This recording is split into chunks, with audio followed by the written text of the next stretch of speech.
สุรพลสมบัติเจริญนี่แหละครับพี่น้องทำให้เพลงลูกทุ่งอยู่ในความนิยมโดยเอกลักษณ์ลีลาและรูปแบบเฉพาะตัวแถมทั้งยังเป็นนักเพลงเองแต่งเพลงเองนักร้องเองคือ 90% ครูเปิ้นจะแต่งเพลงครับแล้วก็ร้องเพลงตัวเก่าเป็นส่วนใหญ่นะครับเหมือนที่จะไปร้องเพลงของคนอื่นเนี่ยนะครับมีอยู่ครั้งหนึ่งที่ครูพยงมุกดาแต่งเพลงน้ำค้างเดือน6ตกแล้วน้องเอ้ยน้องแก้วเจ้าไม่หนาวบ้างหรือไรสาวส่วนแต่งเนี่ยเป็นต้นเนี่ยนะนะครับครูพยงมุกดาผู้คนแต่งนะสาวส่วนแต่งแห่งเมืองสุพรรณนี่นะแต่ว่าครูพยงมุกดาเพิ่นบัดใจจื้อเพิ่นบัดใจจื้อพยงมุกดาเพิ่นบัดใจจื้ออย่างอื่นนะครับสุรพลไม่ยอมฮ้องเลยเพราะว่ามันไม่สมศักดิ์ศรีมันไม่สมศักดิ์ศรีก็เลยต้องเปลี่ยนชื่อเป็นพยงมุกดาครับเอาเป็นนามปากกาเป็นพยงมุกดานั่นแหละเป็นคนแต่งนะฮะสุรพลสมบัติเจริญถึงยอมฮ้องแล้วเพลงนี้ก็ดังนะดังนะโดยเนื้อตัวแม้แต่ครูเองเพิ่งก่อนเหมือนครับว่าจะมีการฮ้องเพลงของคนอื่นเนี่ยและที่สำคัญก็คือเปิ้นแต่งเพลงนะครับริดลักเนี่ยเห็นนี่ก็เห็นพวงรีดรักที่วางบุญลุมฟังเจ้าโธ่เอ๋ยใหญ่เล่าเจ้ามาดวนนี้จากการชั่ววันชั่วคืนไอ้นี่ประมาณนี้นะครับที่สุเทพวงศ์คำแหงฮ้องเนี่ยก็เป็นครูสุรพลนะแต่งเนี่ยThe Impossible นี่หลายเพลงนะที่คุณครูสุรพลเปิ้นเป็นคนแต่งนะฮะ เป็นคนที่มีความสามารถนะครับเปิ้นใช้จังหวะเพลงจังหวะลำวงในเพลงที่เปิ้นแต่งนี่นะผลงานของครูสุรพลก็เลยมีความสุขสนุกสนานคลื้นเครงเป็นส่วนใหญ่เสียวใสจริงๆคุณผู้หญิงสมัยนี้เนี่ยนะของปลอมเหรอของไม่จริงมันจึงไม่สั่นไม่ไหวเขย่าเท่าไรจะให้มันไหวมันก็ไม่ยอมนะครับนี่คือเพลงลูกทุ่งที่มายุคของครูสุรพลสมบัติเจริญนะครับ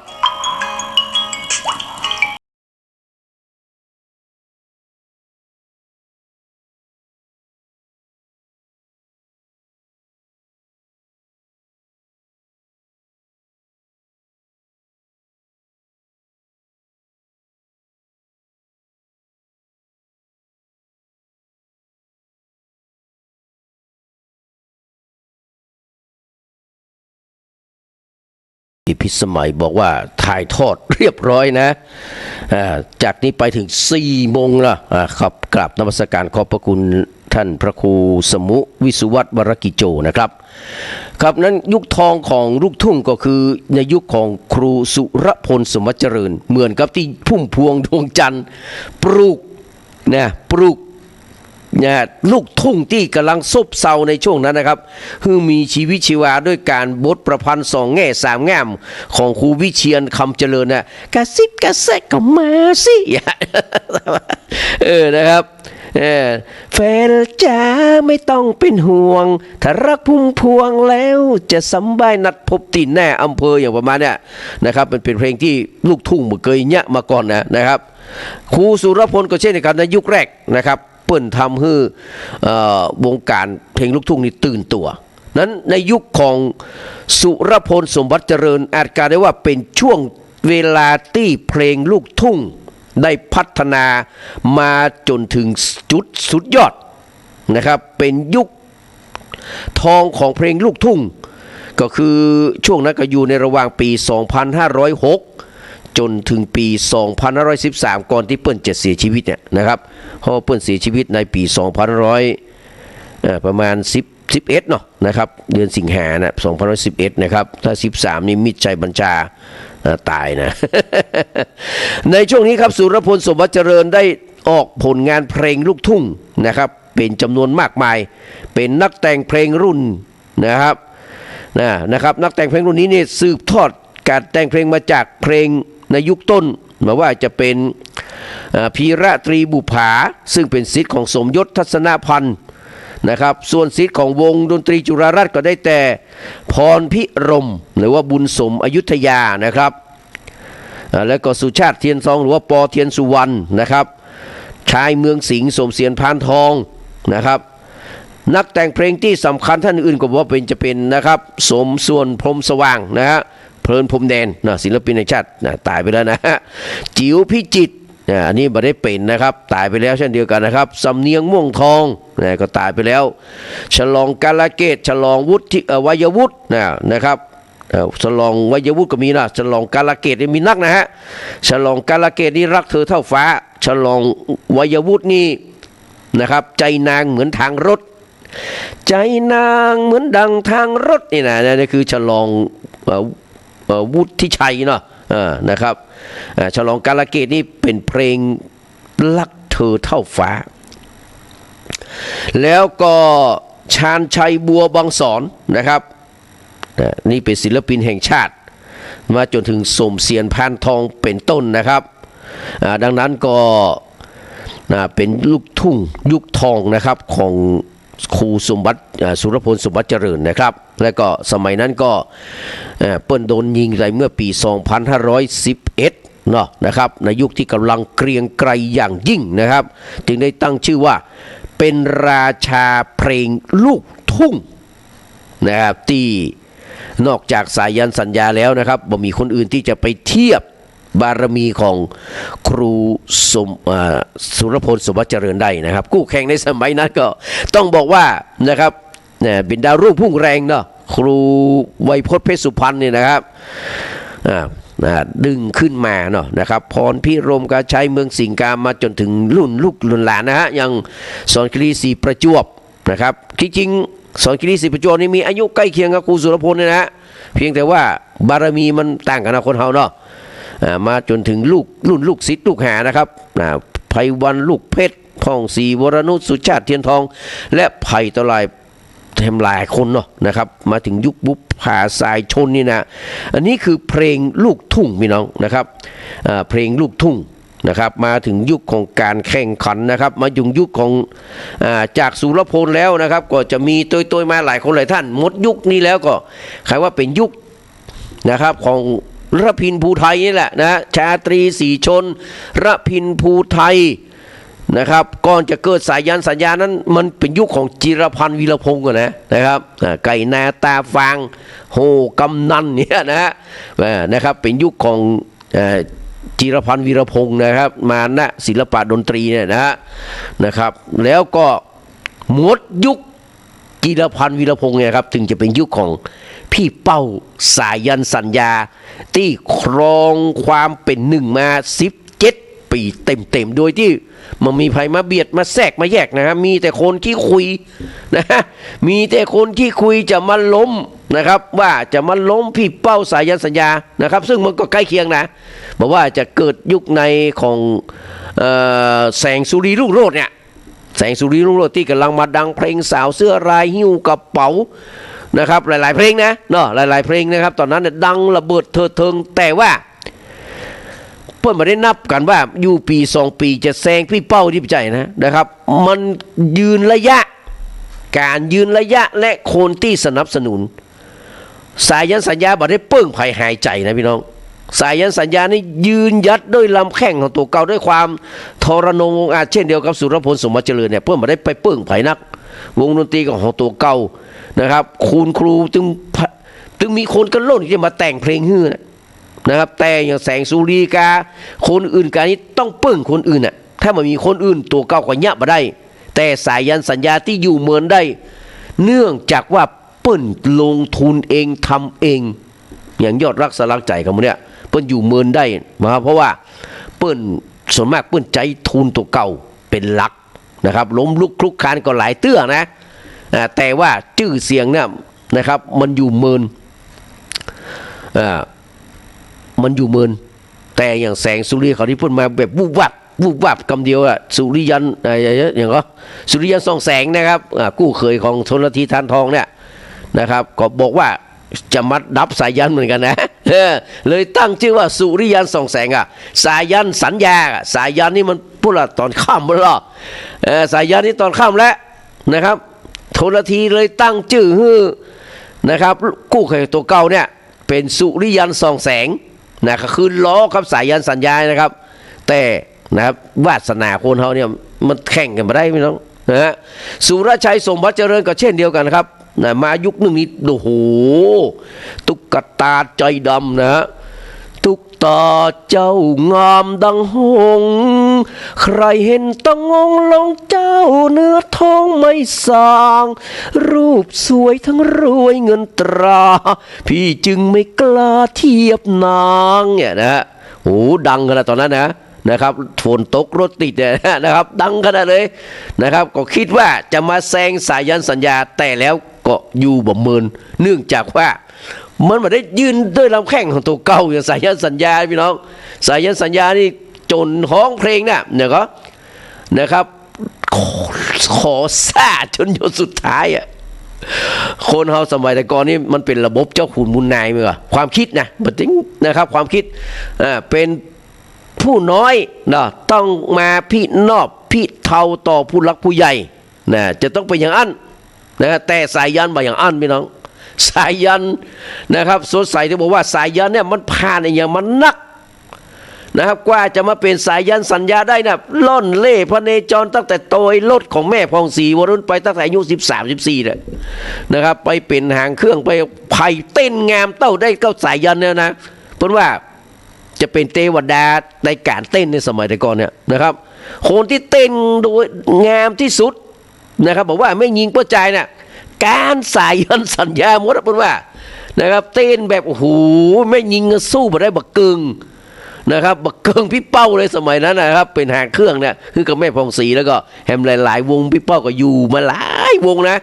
ครับไปอยู่หลายวงนะครับเทียนชัยสมยาประเสริฐก็ไปอยู่หลายๆเพลงครับหลายๆวงนะครับสำเนียงมุ่นทองก็ไปอยู่มาหมดนะครับเก็บจากนี้แต่ว่านะครับคนเฮาในวาสนามันจะพื้นเหี่ยย่างนะครับก็อย่างที่อาจารย์กฤษณะพูดเล่านะจนกระทั่งได้มาปะกับชลธีทานทองที่แต่งเพลงตั้งใจจะแต่งเพลงให้สอนคิรีศรีประจวบแต่บังเอิญว่าสอนคิรีตาช่องนั้นแต่พอตัวตายไปก่อนนะครับก็เลยให้พี่เป้าห้องมันเป็นจุดเริ่มต้นทั้งที่ก่อนหน้านั้นพี่เป้าเพิ่นอัดไปแล้วเพลงเพลงหลายๆเพลงนะอย่างรักเธอเท่าฟ้าของฉลองกาลเกตเนี่ยนะครับของฉลองกาลเกตเนี่ยรักเธอเท่าฟ้านะไม่ใช่ชลธีตานแต่งนะครับฉลองกาลเกตแต่งนะฉันรักเธอเท่าฟ้า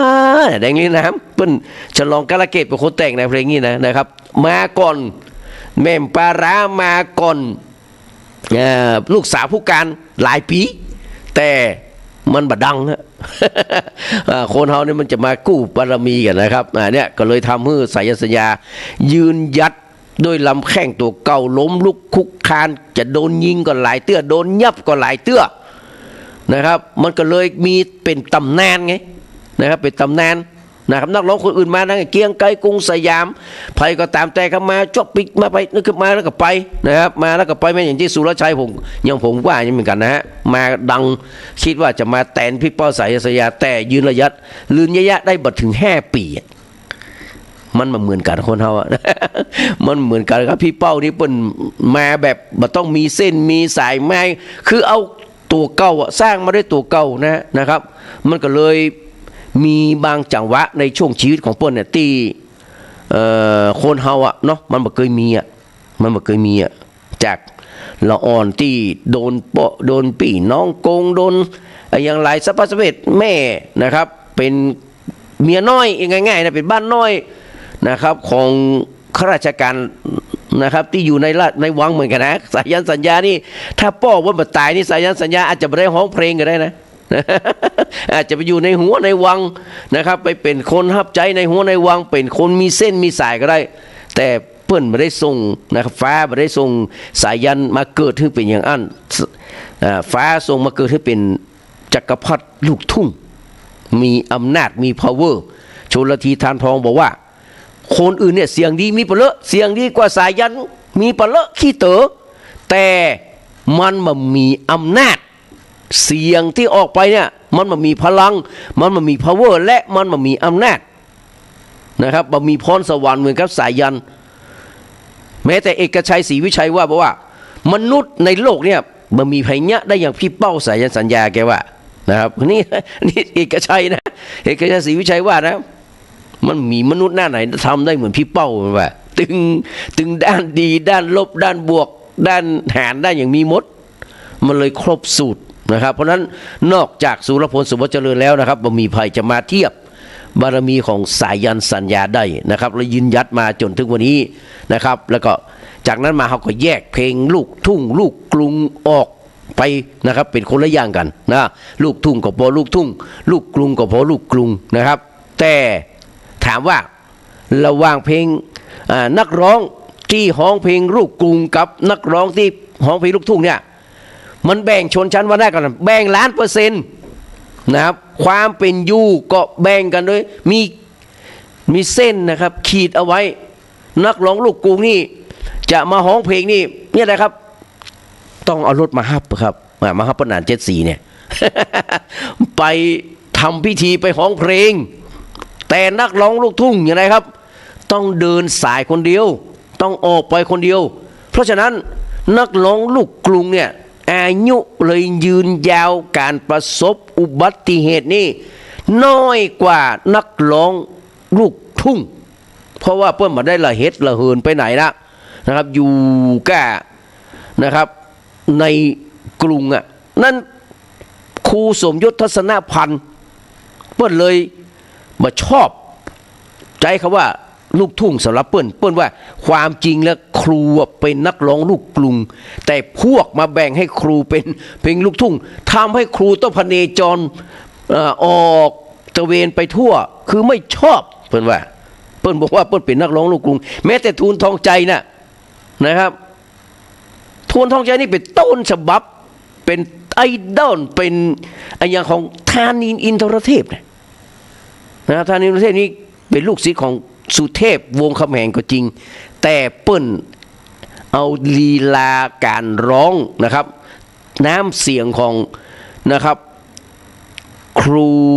ทูลทองใจหรือว่าน้อยทองใจเนี่ยมาเป็นต้นฉบับเลยนะมาเป็นไอดอลมาเป็นเอามาปรับปรุงใจจนกลายเป็นนักร้องลูกกรุงเสียงกำมะยี่นะครับนี่คือธานินทร์อินทรเทพซึ่งยังอยู่นะครับยังอยู่นะ82ขึ้นแล้วไม่ได้เป็นศิลปินแห่งชาติสักเตือนะเมื่อใดจะได้เป็นครับแม่วงจันทร์ไพโรจน์อายุ90 ปลายแล้วได้เป็นละนะครับ80 ปลายแล้วได้เป็นแล้วนะครับแต่ทางด้านพี่เล็ก81ย่าง82นะครับลูกไปเหตุประธาน CEO คณะผู้บริหารของนะครับปตท.ป้อยังไม่ได้เป็นศิลปินแห่งชาติเตือนนะเขากำลังรอลุ้นกันอยู่นะครับลุ้นคือพี่เล็กธานินทร์อินทรเทพนะครับวันนั้นนักร้องลูกกรุงกับลูกทุ่งสมัยแต่ก่อนมันก็เลยแตกต่างกันโดยสิ้นเชิงนักร้องลูกทุ่งนี่กับจะไปตับปืนบ้านไปเซาะไปออกไปอย่างต่างๆเอารถบัสไปถึงกลางต้งกลางนาก็นอนก็จอดเซาะปูเซาะป่าเซาะผักบุ้งกินตามธรรมชาติเลยเพราะว่ามาจากท้องทุ่งนาหมดแต่นักร้องลูกกรุงนี่เปิ้นจะไปไหนนะครับเปิ้นจะร้องเพลงแถวในกรุงเนี่ยร้านอาหารกานะครับที่คลับที่บาร์ดังๆโรงแรมดังๆโรงหนังดังๆนะครับโอ้นะครับนี่จะมีนักร้องลูกกรุงไปนักร้องลูกทุ่งจะมาเข้าไปห้องแบบนั้นนะครับเพราะว่าคณะกลุ่มลูกค้านะครับที่ฟังอยู่ที่ใจบริการอยู่มันจะต่างกลุ่มกันนะครับอันนี้คือลูกกรุงกับลูกทุ่งที่มันแยกกันโดยคุณประกอบชัยพิพัฒน์เนี่ยนะเดี๋ยวถ้ามีเวลาเราจะได้เปิดเพลงคนร้อยเล่ห์นะคือฟังแบบเต็มๆเพราะว่าพระอาจารย์นวลผมไม่ได้เปิดเต็มนะฮะก็แม่หน่อยเพื่อก็มาฟังทั้งคืนนี้แล้วนะครับดินดานาภาพันธ์นี่นะครับอายุ77 75 76อย่างแล้วนะครับต่อลุงคำนี่แหละนะครับเป็นรุ่นปีของดาวใจไพจิตกำลัง70 ปีนี้นะกำลัง70 ปีนี้ครับของไอ้แม่นี่แม่หน่อยนี่น่าจะรุ่นเดียวครับเนี่ยไผ่ก็ศิลปินแห่งชาติแม่ของน้องแหม่มพัชริดาเนี่ยนะครับ แล้วก็ลินไผ่มังกรก็แม่ก็ตัวดำๆนะ นะครับแม่ของแอมสาวรักษ์หมู่นั้นแหละรุ่นเดียวกันนะครับสาวนีโพธิเทศพวกเนี้ยนะครับลุงดีพ่อของใสเนี่ยรุ่นราวคราวเดียวกันนะครับรุ่นราวคราวเดียวกันมาฟังเพลงนะครับน้ำกรดแช่เย็นนะครับน้ำกรดแช่เย็นของรังสีเสรีชัยเนอะอันนี้แต่งโดยก้องการุณวงศ์นะครับการุณวงศ์นะครับน้ำกรดแช่เย็นรังสีเสรีชัยครั้งหนึ่งเพิ่นก็เคยเป็นคนเสื้อแดงนะครับเป็นแกนนำนะฮะคนเสื้อแดงนะครับฟังน้ำกรดแช่เย็นประมาณปี 2500 นะครับ24-25นะครับสำหรับเพลงน้ำกรดแช่เย็นนะครับเดี๋ยวเราค่อยมาปะกันนะครับแล้วก็ฟังเพลงช่อทิพย์ดวงทองของคุณชรินทร์นันทนาครนะครับแล้วก็อย่าหลงบางกอกโคสิทธิ์นพคุณคนเดินดินนะครับมาแน่ว่าใจว่าไผ่ห้องนะแต่ผมเปิดของคุณเพลินพรมแดนให้ฟังกันแล้วกันนะครับ4 เพลงกันเนอะในช่วงนี้นะครับเดี๋ยวเราก็มาปะนะครับข้อมูลข่าวสารกันในช่วงต่อไปครับ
ท่านครับที่ติดตามรับฟังรายการอยู่นะครับ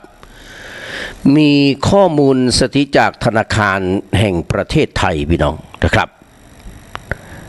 ฟังแล้วก็จะไปเครียด อย่าไปเครียดอย่างตั้งแต่นี้นะครับเพิ่นว่าคนทั่วไปเป็นอย่างไรเมื่อถึงวัยเกษียณนะครับเป็นอย่างไรครับพี่น้องในข้อนี้นะครับเพิ่นว่า 1% เนี่ยร่ำรวยเป็นเศรษฐีนะครับ 4% มีเงินใจสุขสบายนะครับ 7% พอช่วยเหลือตัวเก่าได้อันนี้พอช่วยเหลือตัวเก่าได้ครับ 7% นะ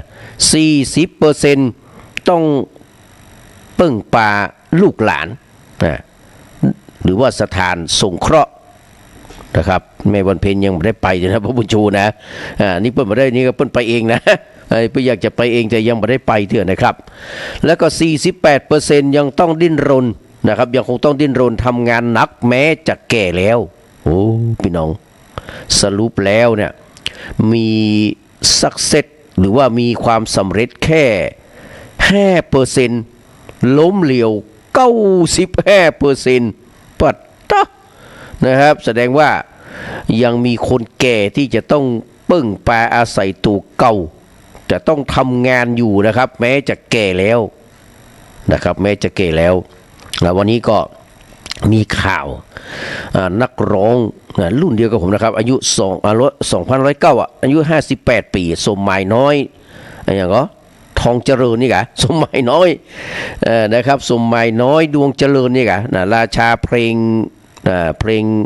เขาเรียกว่าอย่างหมอลำในยุคปี30ถึง36เนี่ยนะครับประมาณเนี้ยนะครับสมัยน้อยดวงเจริญนี่โอ้ดังขนาดนั้นสมัยนั้นเนาะนะครับมาก่อนเฉลิมพลมาลาคำก่อนนะครับแต่ว่ามารุ่นกันนั่นแหละแต่ว่าดังมากเลยครับแต่ว่าเปิ้นไปอยู่ที่สหรัฐอเมริกานะได้ตั้งแต่เมินละนะครับแต่เขาอย่าตายที่เปาะเนาะนะครับเป็นคนที่นักการเมืองนะครับนักการเมืองเปิ้นสนับสนุนคือท่านอดีตสสวิทูลวงไกรนะครับคุณวิทูลวงไกรน่าจะเป็นสสยโสธรนะยโสธรพรรคเพื่อไทยนะ5 สมัยนะในสมัยนี้นะครับคุณวิทูลวงไกรเพิ่นสนับสนุนสมหมายน้อยดวงเจริญที่ว่าชื่อสมหมายน้อยก็เนื่องจากว่าคนที่คุณวิทูลวงไกรน่ะสนับสนุนชื่อสมหมาย สมหมายนะครับแต่ว่ามันตกลงเรื่องสัญญาเรื่องค่าจ้างเรื่องอะไรอย่างกันมาได้ก็เลยยกเลิกกันไปก็เลยได้สมหมายน้อยน่ะทองเจริญเนี่ยนะครับมาเป็นคนศิลปินแตนนะครับแล้วก็ทำให้มีชื่อเสียงโด่งดังนะครับวันนี้ก็ตายไปแล้วอายุ58 ปีพี่น้องพี่แนน74ก็58 ปียังมาจัดรายการได้อยู่นะท่านอาจารย์พระครูสมุวิศวัตร อันนี้ข้อที่1นะครับคนเนี่ยสำเร็จได้แค่ 5% นะเมื่อวัยเกษียณแล้วเนี่ยแต่ล้มเหลวถึง 95%ตั้งแต่ 7% ที่ช่วยเหลือตัวเองได้น่ะเปิ่งปลาลูกหลาน 40% แล้วก็ดิ้นรนทำงานด้วยตัวเก่าถึงแม้จะแก่ขนาดไหนก็จำเป็นต้องอดทนน่ะแสดงว่าล้มเหลวถึง 95% สำเร็จแค่ 5% 2. กล้าใช้จ่ายในการดำรงชีวิตถูกตัวเก่าเนี่ยพี่น้องของคนเฮานี่นะเปิ้นว่าแก้อาหารต่อ1 คน1 วัน3 มื้อใน1 ปีเนี่ยเท่ากับว่าเอา3มาคูณ365นะครับคือ3 มื้อนะวันละ3 มื้อน่ะคูณ365วันขึ้นไปก็ได้ 1,095 มื้อถ้าเฮากินข้าวมื้อละ30 บาทยายสตูลก็ฟังอยู่เนาะนะครับหลายคนหลายท่านฟังอยู่ต้องกราบขอบพระคุณพี่น้องทางสันทรายก็ฟังอยู่หลายคนหลายท่านนะครับฟังทางฝ่ายขึ้นทางวัดฝ่ายหินตัวนะครับถ้ากินมื้อละ35เอา30 บาทก่อนแต่ต้องใช้เงินปีละนะครับ 32,850 บาทเนี่ยนะครับมื้อละ30นะแต่ถ้ากินมื้อละ50 บาทนะครับ30 บาทนี่มันจะพอว่านะ มันจะพอว่าก๋วยเตี๋ยวกับเมื่อกี้ไปกินตัวลุงคำกี้ถ้วย70 บาทกันนะเลี้ยงลุงคำเนี่ย70 บาทกันนะก๋วยเตี๋ยวนี่นะ บ่ใช่ธรรมดาก๋วยเตี๋ยวนี่70 บาทป้าดาก็ฟังอยู่เนาะป้าดาตื่นแล้วกันป้าดาเดี๋ยวก็จัดเพลงให้เนอะป้าดาเด้อเดี๋ยวถ้าช่วงที่เปิดเพลงก็โทรเข้ามาหากันเนอะป้าดาเด้อป้านิดาสันทรายฟังอยู่สรุปแล้วครับตอนที่เฮาอายุ60 ปีนะต้องมีเงินเก็บก่อนเกษียณก่อนรายได้จะหมดไปเนี่ยนะครับหากอายุเกิน60 ปีแล้วเปิ้นว่าการหารายได้หรือว่าการมีรายได้นั้นยากยิ่งนักยากแต่อกเลยหัวอกลูกจ้างอย่างเราชาตินี้มีแต่เพื่อนแท้ก็คือกำลังหากสิ้นสิ่งนี้มีหวังคงจ้างคงสิ้นคนจ้างมีหวังตกงานที่ครูวินัยไทยเหนือบนแต่งฮือกับดุสิตดุริยศักดิ์ฮ้องนี่นะครับเมื่อปี2509กันเนาะเต้ามา216นะครับ64-16เนี่ยนะครับยากยิ่งนักของชาตรีวงชาตรีครับยากยิ่งนักที่จะบ่นเพ้อนี่นะดังนั้นเกษียณอายุ60เนี่ยครับพี่น้องถ้าหากตายเฮาตายนะอายุ85ส่วนตั้งก็คือ25 ปีพี่น้องเงินสำหรับที่จะเอาไว้ฉันเอาไว้กินข้าวนี่นะมื้อละ50 บาทนะ30 บาทนี่ตึงบทปอแน่ๆครับมื้อละ50 บาท25 ปีเขาก็เอา50มาคูณนะครับ1095หมายถึงว่าปีหนึ่งนี่นะเขากิน1,095 มื้อหรอนะครับมื้อละ50 บาทคูณ25 ปีเข้าไปล่ะปัดต่อเขาจะเสี่ยงเงิน1 ล้านนะครับ368,750 บาทนะประดานะ1,360,750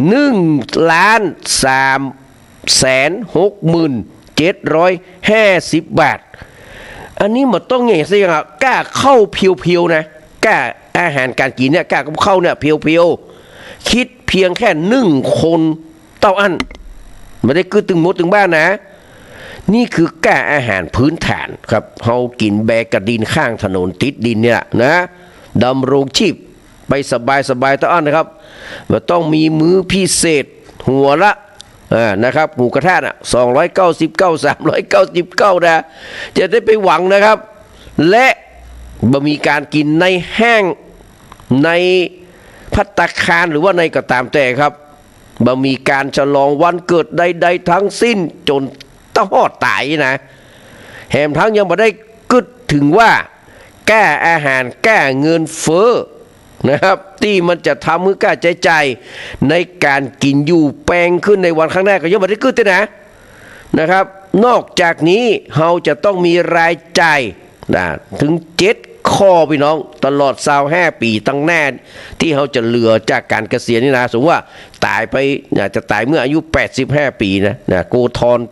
86พี่น้องยังมีปัญหาเนี่ยนะคนเรานี่บูจักปูงจักวางเดี๋ยวก็จะมาเล่ากันเรื่องนี้นะครับมีอย่างพ้อง7 ข้อตลอด25 ปีข้างหน้าที่เขาจะต้องเสียไปนี่นะครับ1แก้เสื้อผ้าหน้าผมเนี่ยนะหน้าผมเป็นเท่าไหร่ละเอาเสื้อผ้าเนาะเครื่องนุ่งห่มเกิบหรือว่ารองเท้าเนี่ยพื้นฐานเลยแล้วก็ยารักษาโรคพื้นฐานซาลาเซตามอลแป้งแก้ปวดหัวตัวร้อนนะครับ3ค่ารักษาพยาบาลก่อนตายเนี่ย4ค่าใช้จ่ายในการเดินทางไปพักผ่อนที่นั่นที่นี่ไปทำธุระปะปังต่างๆ5ค่าน้ำค่าไฟค่าประปาโทรศัพท์ค่าเน็ตสารพัดจิปาถะนะครับ6แก้ซ่อมแซมบ้านพ่องซ่อมแซมรถพ่องนะครับหลายๆอย่างนะแล้วก็7เนี่ยสำคัญพี่น้องทุกวันนี้เขาก็อยู่ด้วยภาษีสังคมต่างๆพี่น้องงานบุญเนาะงานบุญมี2 ประเภทไงมีงานบุญข่าวดำงานบุญมงคลอวะมงคลเนี่ยไงเนาะงานศพเป็นอวะมงคลงานแต่งเป็นงานมงคลงานบวชเป็นงานมงคลวันเกิดลูกเต้าเราหลานงานมงคลเอาพี่น้องภาษีจะใส่50 บาทมันก็ไม่เพิงไงเนาะมันไม่เพิงนะบางคนบางท่านนะครับมีหน้ามีตาในสังคมจะไปงาน แต่งกำจะมาใส่50 บาทแล้วไปกินของเปิ้นปัตตอย่างดีนะมันก็ไม่เพิงใส่100ก็ไม่เพิงนะครับงานบวชหลานของตัวเก่าเนี่ยใดวันเกิดลูกเต้าเราหลานตัวเก่าเนี่ยใดเค้กปอนเต้าใดน้อยเดียวมันเต้าใดบาดตะพี่น้องเหล่านี้นี่นะครับ7 ข้อ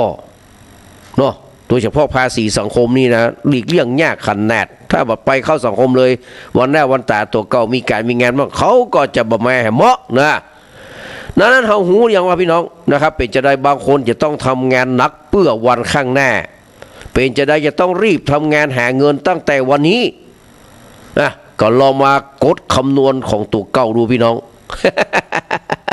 มีความเป็นไปได้ที่จะต้องเสี่ยงถึง10 ล้านนะก่อนตายเนี่ยนะครับมันอยู่บนพื้นฐานของการบาดเจ็บบาดป่วยบาดเมื่อยบาดไข้บาดติดเตียงบาดเรื้อรังบาดมีอย่างสักอย่างมายุ่งตัวนะครับแต่ก็อย่างว่านะพี่น้องบางเตื้อเขามันมีกรณีป่วยติดเตียง6 เดือนนะครับหรือว่าป่วยบาดได้6 เดือนเดือนละแสนเนี่ยเสี่ยงไป600,000 บาทบัดเต้าพี่น้องอันนี้กึดหนักเลยแหละนะครับที่หามาได้ตึงมดตึงมวลเนี่ยเอาไปให้หมอยะว่าเอาใจมาได้ก็เอาไปให้หมอยะเรียบร้อยครับไปหาตังมาให้หมอนะไปหาหมอก็ต้องเสี่ยงตังไง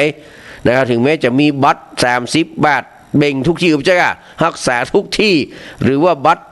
ประกันสังคมสังคมต่างๆนะครับพี่น้องอันนี้ก็เมื่อมากึดถึงเรื่องนี้นี่เพิ่นว่าจะไปมัวหากะเก็บเงินนะเปิ้นว่าทรัพย์ที่ดีที่สุดของเฮาเนี่ยคือสุขภาพที่สำคัญที่สุด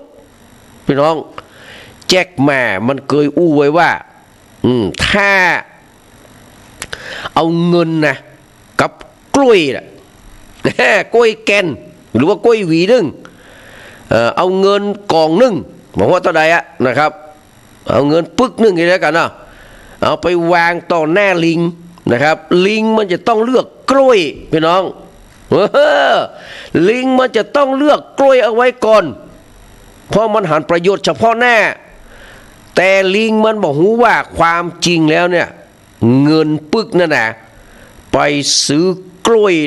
ได้ไปเห็น100 เต้าที่มันกำลังจะกินท่านอยู่นะดังนั้นก็มันเลยมีสงูเห่าในสภาก็เอามันคือเลือกกล้วยมันเลือกเงินไว้ก่อน เช่นเดียวกันแจ็คแม่มันบอกว่าถ้าเอาเงินกับสุขภาพเนี่ยมาวางซองหน้าคนผมว่าไผ่นะเอามาวางซองต่อหน้าคนเนี่ยคนก็จะไปเลือกเงินไว้ก่อนสุขภาพมันมองว่าหันเป็นนามธรรมบอกว่าอันนี้กองสุขภาพอันนี้กองเงินนะคนก็จะไปเลือกกองเงินไว้ก่อนแต่หารู้ไหมว่าในกองสุขภาพนะถ้าว่าสุขภาพดีนะแบบเป็นเจ็บอดแบบ3 วันดี4 วันละมอนป่วยนะครับบางคนนี่สุกเมาเสานอนติดถอนจันทร์ลาอังคารมาพุธขาดพัดป่วยพอดีวันอังคารเนี่ยเป็นวันหยุดของมันเจ้านายบอกคือกินบรรยากาศวันอังคารเนอะเนื่องจากว่าคนมันลานักมันบอกว่าจะต้องจ่ายให้ผม2 แหงนะทั้งที่7 วันเนี่ยนะครับมันมาบรรยากาศวันไหนสุกเมาเสาร์ก็นอนแหมอาทิตย์ก็ทอนจันทร์ก็ไล่อังคารเนี่ยมาปุดก็คาดแหมพัดก็บ่ป่วยแหมมันบรรยากาศแค่วันเดียวใน7 วันแล้วมันยังจะเอานะครับ2 แหงก็ว่าไปวันหยุดมันว่าอันจะไปฟ้องนะครับกระทรวงแรงงานจะไปฟ้องกรมแรงงานมันว่าเอาเปรียบมัน ลูกจ้างนี่ไผ่หูจ้างไว้พ้องเนี่ยนะทางวัดฝ่ายหินว่าก็แจ้งไว้ทางวัดพี่ใหม่ว่าจะจ้างไว้เนี่ยนะดังนั้นนะครับเฮาหาหูไหมว่าถ้าสุขภาพเฮาเนี่ยดีครับมีโอกาสที่จะหาเงินได้นักกว่าที่เฮาเอาไปเนี่ยเป็น100 เท่าเช่นเดียวกันดังนั้น สุขภาพนะครับสำคัญมากๆจงรักษาสุขภาพให้ดีพี่น้องนะครับจงรักษาสุขภาพให้ดีสุขภาพนี่นะครับมันหาซื้อด้วยเงินลำบากนะแต่ว่าก็มีเงินก็ต้องเสาะยามาบำรุงเนาะอาหารเสริมอย่างต่างๆเนี่ยก็ใช้ไปพ่องออกกำลังกายสำคัญที่สุดกินอาหารนะอาหารคือยาที่ดีที่สุดนะสำหรับคนเฮานี่นะถ้ากินอาหารถูกต้องครบตามที่เปิ้นจัดไว้ตามรับโภชนาการนี่นะครับมันก็จะทำให้สุขภาพร่างกายเฮาดีแล้วก็มีเวลาที่จะไปหาตังหาเงินหาทองได้นักหนาป้าป้านกว่านั้นนะครับแต่ว่าต้องได้มานะครับป้าฟองก็ฟังอยู่นะป้าฟองเนาะส้มดีๆเนี่ยที่ป้าจันฟองดารีนะครับอยู่ที่ตรงข้ามกับ AIA นะครับท่านไม่ต้องแวะที่โรงพยาบาลสวนปรุงนะฮะท่านตรงไปเลยแล้วก็เลี้ยวซ้ายไปแป๊บหนึ่งนะครับท่านก็จะไปเจอส้มของแม่จันฟองดารีนะฮะส้มธนาธรจากเมืองฝางนะครับลำนะครับช่วงนี้ส้มกำลังลำละนะครับมันเข้าแน่หนาวเกือบจะเต็มตัวละโดยเฉพาะเดือนมกรากุมภานี่จะเป็นช่วงที่ส้มอร่อยส้มลำที่สุดบอกว่ากิโลต่อใดก็ถึงลำนะซื้อบริเวณนี้ก็ยังเจอภาวะเสี่ยงส้มผิวบางๆนะเปลือกบางๆนะผมบอกไว้ก่อนว่าจะไปซื้อ คือจะไปซื้อนะครับมันตึงบาดลำนะครับส้มเปลือกบางนี่นะบางไต่แตบแยบนี่นะป้าซื้อมานี่สักเตื้อไม่มีรสชาติเลยจะเปรี้ยวก็ไม่เปรี้ยวจะหวานก็ไม่หวาน นั้นก็หวานอมขมอื่นนะครับเรียบร้อยเลยซื้อมามันตึงอิกคลิกหัวใจอยู่ฮะนะมันตึงมาม่วนมางันนะครับแป้งเห็นนะดังนั้นนะครับเราต้องเสาะซื้อส้มที่เปลือกหนาๆหน่อยนะครับแต่ฟีมองนี่ผมมักเด้อนะครับฟีมองส้มฟีมองนี่มันบัดล้ำบางคนชอบนะแต่ผมไม่ชอบนะผมชอบส้มเมืองเขาธรรมดานี่แหละนะครับใส่น้ำผึ้งก็เอาแต่ต้องดูที่เปลือกมันและผมชอบที่บอกแวกตัวไหนนะชอบที่บอกแวกตัวนะโอ้ชอบตรงที่บอกแวกนี่ด้วยนะเขาจะซื้อส้มที่บอกแวกนะครับ3 กิโล100สมอแกนมอกแห้พอดีแล้วก็มีเป็นจุดเป็นจิตนะผิวครุขระนะปวดท่อนั่นแหละหวานน่ะบางคนนี่ขี้เดียดขี้แจะบ่เอาจะเสาะที่ไหนเหรอมันเป็นแวกนะแล้วก็หน่วยงามแห่รู้ไหมว่าข้างนอกครุขระนะข้างนอกสดใสแต่ข้างในมันตะติ่งนงนะ ดังนั้นผมชอบส้มที่มันผิวครุขระนิดหน่อยนะแข็งนิดหน่อยตั้งเปลือกไว้นะพอตะแกะเข้าไปแล้วมันเน้นมันแข็งนะลำขนาดมันต้องแบบเป็นตั้งนะ ดังนั้นก็ไปใช้บริการที่แม่จันฟองดารีเนอร์นะครับที่ตรงกันข้ามกับ AIA นะฮะก็เลยโรงพยาบาลนะครับสวนปรุงไปนิดเดียวนะฮะเรียนเชิญทุกคนทุกท่านเนอะแม่จันฟองก็ฟังอยู่นะครับขอบพระคุณทุกคนทุกท่านทุกเสียงทุกสายที่ติดตามรับฟังอยู่นะครับกราบนมัสการขอบพระคุณนะครับท่านวิศวัตรวรกิจโจพี่น้องนะครับ2-3 วันก่อนนะครับก่อนที่เขาจะอู้เรื่องการเมืองเนี่ยมันมีกรณีของโกธรกับสจต้งปราจีนบุรีแต่คืนนี้มวยเพิ่นชนะนะเสือคิมสจต้งปราจีนนะครับโอ้พี่นะครับเขาเรียกว่าหักปากกาเซียนชนะนอกพันลิตร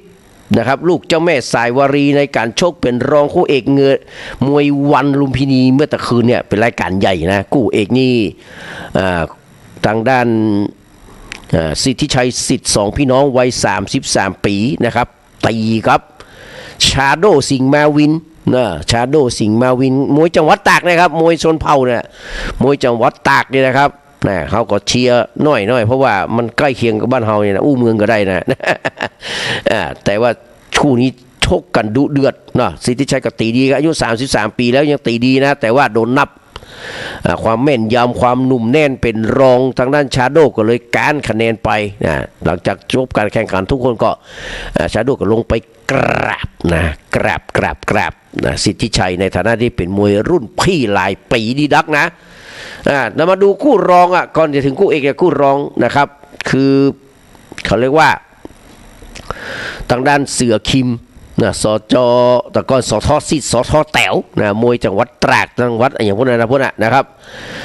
จังหวัดจันทบุรีเนาะนะครับแล้วก็ตีครับพันฤทธิ์ลูกเจ้าแม่สายวารีมว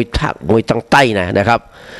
ก็ในวงการพนันขันต่อเนี่ยครับก็ขึ้นไปเสมอกันนะเพราะว่าต่างคนต่างโดนไม่ได้แต่ว่าพันฤทธิ์ตัวเล็กกว่าเยอะนะครับเพียงคอนะแต่น้ำหนักเยอะกว่าครับลดน้ำหนักตามพิกัดไม่ได้นะต้องเสียก้าน้ำหนักนะต้องจ่ายก้าน้ำหนักคือพันลิตรครับเสือคิมนะครับคงประมาณหลายหมื่นอยู่หลายตังค์อยู่นะครับก็คือคิดปอนด์ต่อได้เขากับหัวแต่ว่าได้เสียตังค์นะครับเพราะฉะนั้นถ้าพันลิตรเกิดชนะมานี่จะบ่ได้โบนัสนะจะบ่ได้โบนัสครับจะนอกจะได้กระจ้างแล้วพิสดงแสดงแบบไหนก็ตึงบ่ได้นะได้นอกจากได้ก้าตัวแล้วก็โดนหักก้าตัวเองแต่ในกรณีถ้าเสือคิมชนะนอกนะครับเสือคิมชนะนอกก็จะได้โบนัสนะครับตีกันไปได้ยกแรกนี่ก็โดนนับแล้วครับสำหรับพันลิตรนะใหม่ๆนี่เสือคิมยังเกรงอยู่ครับยังเกรงอยู่นะครับบักให้ออกมัดบักให้ออกเท่าไหร่ฮะแต่พอได้จังหวะได้ครับเอามัดเย็บเนี่ยมัดมาเย็บตรงเลยครับเข้าไปกลางพันลิตรนับเลยครับกรรมการนับพอขึ้นมายกสองครับเรียบร้อยนะแลกมัดกันนะครับแต่เสือคิมแม่นกว่าครับใจมัดเย็บมัดเดิมมัดแน่เลยนะครับเรียบร้อยครับวมอุ๊บปุ๊บนะได้โบนัส2 เต้าปกติมันจะฮื้อแค่350,000เมื่อแต่อันนี้ฮื้อ2 เต้าเลยก็คือ700,000ครับทำฮื้อเสือคิมนะครับสิทธิ์สทแตวหรือว่าเสือคิมสจตรงปราจีนเลยนะครับได้เป็นคนแรกที่ได้โบนัส2 เต้านะครับรวมกันแล้วที่บันนับอื่นก็1,400,000แล้วนะ1,400,000รวมที่ได้มาก็หลายไฟนะครับประมาณเกือบจะ2 ล้านละนะครับนี่คือต่อยในมวยวันเนี่ยต้องตีดีๆถ้าตีบดีมันด่าหัว ถ้าตีบดีนี่เขาด่าหัวมาได้พูดได้เกิดนะครับอย่างนักมวยหลายคนขึ้นมาเยอะๆแย่ๆเตะล่นเดี๋ยวสักกำโดนละโดยเฉพาะรัสเซียเนี่ยเขาจะการเป็นประจำเลยแล้วก็ดูให้เป็นกีฬากันแล้วกันนะครับแต่ที่คัดใจผมคือบอลนะบอลแต่คืนเนี่ยเหลียวไปเปิดกำนะฮะตีเตะกับกัมพูชาที่ว่ามันคัดใจก็คืออย่างนั้นนะครับสันดานคือมันหายนะบอกว่าเป็นโค้ชเป็นนักเตะเขาก็บอกว่านะครับว่าการวางแผนนี่สำคัญเนาะพอได้3 ประตูแล้ว2-1นี่ยังบุกอยู่นะพอ3-1แล้วเล่นตำแหน่งประตูตัวเก่าครับเตะกระตึงบะปนเตะไปเตะมาเตะกว้างมาเขมรมันซัดเห็นประตูนึงกลายเป็น3-2เอาล่ะนะครับเป็นกระวุ่นละวือบสมาธิบะมีเพราะว่าไอ้ลูก4ได้จะเตะเข้า3 ลูกก็ยังเตะได้แต่บ่ยอมเตะพี่น้องนี่คือสันดานนะครับของนักฟุตบอลหรือว่าของกีฬาเนี่ยต่อให้มันเป็นแชมป์โลกชนะบราซิลผมก็บ่พอผมก็จะมาเชียร์พอจะว่าได้ก็แจ้งนะครับเพราะว่าอย่างใดมันก็ถึงไปบัดเทิงเกิดเอเชียนเกมพี่น้องจากนี้ถึงจากมาได้ไปโอลิมปิกเล่นแบบนี้มันมีทางบอกว่ารุ่นไหนก็ตามแต่นะดังนั้นไม่ขอเชียร์ฟุตบอลนะใครจะชอบก็ชอบไปนะแต่ผมไม่ชอบนะฮะมาชอบ ขัดใจนะฮะมาอู้ถึงเรื่องสทต้งปราจีนนะครับก็มีการออกข่าวมานะครับเรื่องราวต่างๆเนาะว่าโกทองกับสจตรงเนี่ยจะต้องปราจีนเนี่ยนะครับเป็นพ่อเป็นลูกกันซึ่งมันเป็นไปไม่ได้พยายามออกข่าวนะทางฝ่ายโกทองนี่นะครับเพื่อที่จะกลบเกลื่อนอย่างบางสิ่งบางอย่างว่าแล้วพ่อจะไปเนี่ยลูกได้จะใดนะครับ แต่ที่สุดตำรวจเพื่อก็ออกมาไขว่าไม่ใช่นะฮะคือโต้งก็คือโต้งนะมีพ่อมีแม่แล้วนะครับเพิ่นตายไปแล้วเมียเพิ่นบอกแหละสจต้อยเพิ่นบอกที่ลงในนามของพรรคเพื่อไทยเนี่ยนะครับเพิ่นบอกว่าพ่อแม่ของสจต้งเนี่ยตายไปแล้ว นะครับบัจเจโกทองนี่เอามาเลี้ยงตั้งแต่ประมาณ10 กว่าๆวะตั้งแต่ปี26 27ไปอยู่ด้วยกันนะครับประมาณเนี้ยนะครับประมาณ37เนาะประมาณเนี้ยอยู่มาเป็น30-40 ปีเหมือนกันอยู่บ้านโกทองนี่นะครับย้อนอดีตไปพี่น้องกรณีปิตุฆาตพี่น้องจำนะครับนักการเมืองนักธุรกิจเจ้าพ่ออีสานใต้ตั้งหัวนะครับนายชัยศิริเรืองกาญจนเศรษฐ์นะครับพี่น้องปีนั้นปี39เดือนมิถุนายนนะครับวันที่2เนี่ยเป็นวันที่โอ้โหมีการสั่งแหนโหดนะครับนักการเมืองที่ชื่อชัยศิริเรืองกาญจนเศรษฐ์อดีตสสนะครับอุบลราชธานีอีสานใต้นะที่กำลังแข่ง ระหว่างเพื่อไทยครับสุภกิจหวังภกิจกุศลนี่นะกันตินันครับสุภกิจกุศลนี่นะฮะหวังภกิจกุศลเนี่ยสู้กันนะครับวันนี้ครับไม่อยากเลือกวันนี้เลือกตั้งหูเรื่องแล้วครับว่าไผ่จะเป็นมูเป็นจ่านะครับเป็นมูเป็นจ่านะเอาไว้ก่อนนะฮะคุณชัยศิริเรืองกาญจนเศรษฐ์นะครับอดีตสส5 สมัยและเป็นอดีตรัฐมนตรีนะครับประจำสำนักนายกรัฐมนตรีน่าจะเป็นอ้ายของคุณกำชัยเรืองกาญจนเศรษฐ์อดีตหัวหน้าค่ายมวยชื่อดังนะครับอย่างเพชรมงคลเกียรติกำชัยเพชรจริงเกียรติกำชัยนะมวยดังในช่อง74นะก่อนนะก็มาจากคุณกำชัยเรืองกาญจนเศรษฐ์เป็นสจนะครับคุณเรืองชัยนี่เป็นสจนะครับแต่คงจะมีส่วนร่วมเกี่ยวเรื่องนี้ละนะครับก็มีข่าวโด่งดังครับเมื่อปี59นะครับตำรวจก็สืบไปสืบมาว่านะครับคนที่ฆ่าชัยศิริเรืองกาญจนเศรษฐ์บัจเจไผ่นะครับเป็นคนที่เคยอยู่ในนี้นะครับในบ้านเนี่ยปลอมตัวมาเป็นคนส่วนเป็นคนอย่างต่างๆหลายอย่างนะฮะมี2 คนก็คือเนี่ยชื่ออำนาจคนนึงแล้วชื่อแหมคนนึงเนี่ย2 คนเนี่ยเป็นคนที่ลูกเปิ้นส่งมาคือนายนิรันดรเรืองกาญจนเศรษฐ์ลูกบ่าวนะครับลูกบ่าวคนนี้นี่คือบอกเอาทานเปิ้นว่านะครับพยายามจะให้สืบนะครับสืบศาสนาทายาทสืบมรดกที่พ่อเพิ่นเป็นอยู่นะถึงเป็นนักการเมืองส่งลงเลือกตั้งบ่เอาซะยังเนี่ยการก็บ่เอาได้แก่สัมมาเลเทเมาเอลกินนะครับโอ้จนพ่อเอื้อมละแอตัดพ่อตัดลูกเลยนะครับตัดพ่อตัดลูกแต่ก็ยังนี่อยู่นะมันอย่างไรก็มันถึงตัดบ่ขาดนะครับแต่ว่าคงจะมีคนไปยุเนาะคือกับนายนิรันดรคนนี้ว่าโอ้ป้อคิงเนี่ยมีสมบัติพัสถานมหาศาลเป็นปันล้านเป็นนักธุรกิจนะครับตอนนั้นเนี่ยกินเรียบแล้วเป็นนักการเมืองตัวเงินนี้จะมีสักเท่าไรเขาก็บอกว่านะครับแล้วสมบัติพัสถานนี้จะไปตกไปของน้องของนิมกาจริงยังไงนะครับไม่ก็บกึดอย่างนั้นแต่เอาเข้ากึดแล้วพี่น้องคนเขาความโลภก็ยังเข้ามาครอบงำแล้วนะครับวางแผนจะฆ่าพ่อตัวเก่าส่งลูกน้องมาเป็นไส้ศึกอยู่ทางในเข้านอกออกในหูมดนะบ้านหลังนั้นจะเป็นจะได้นี่หูทางหนีที่ไร่มดนะครับ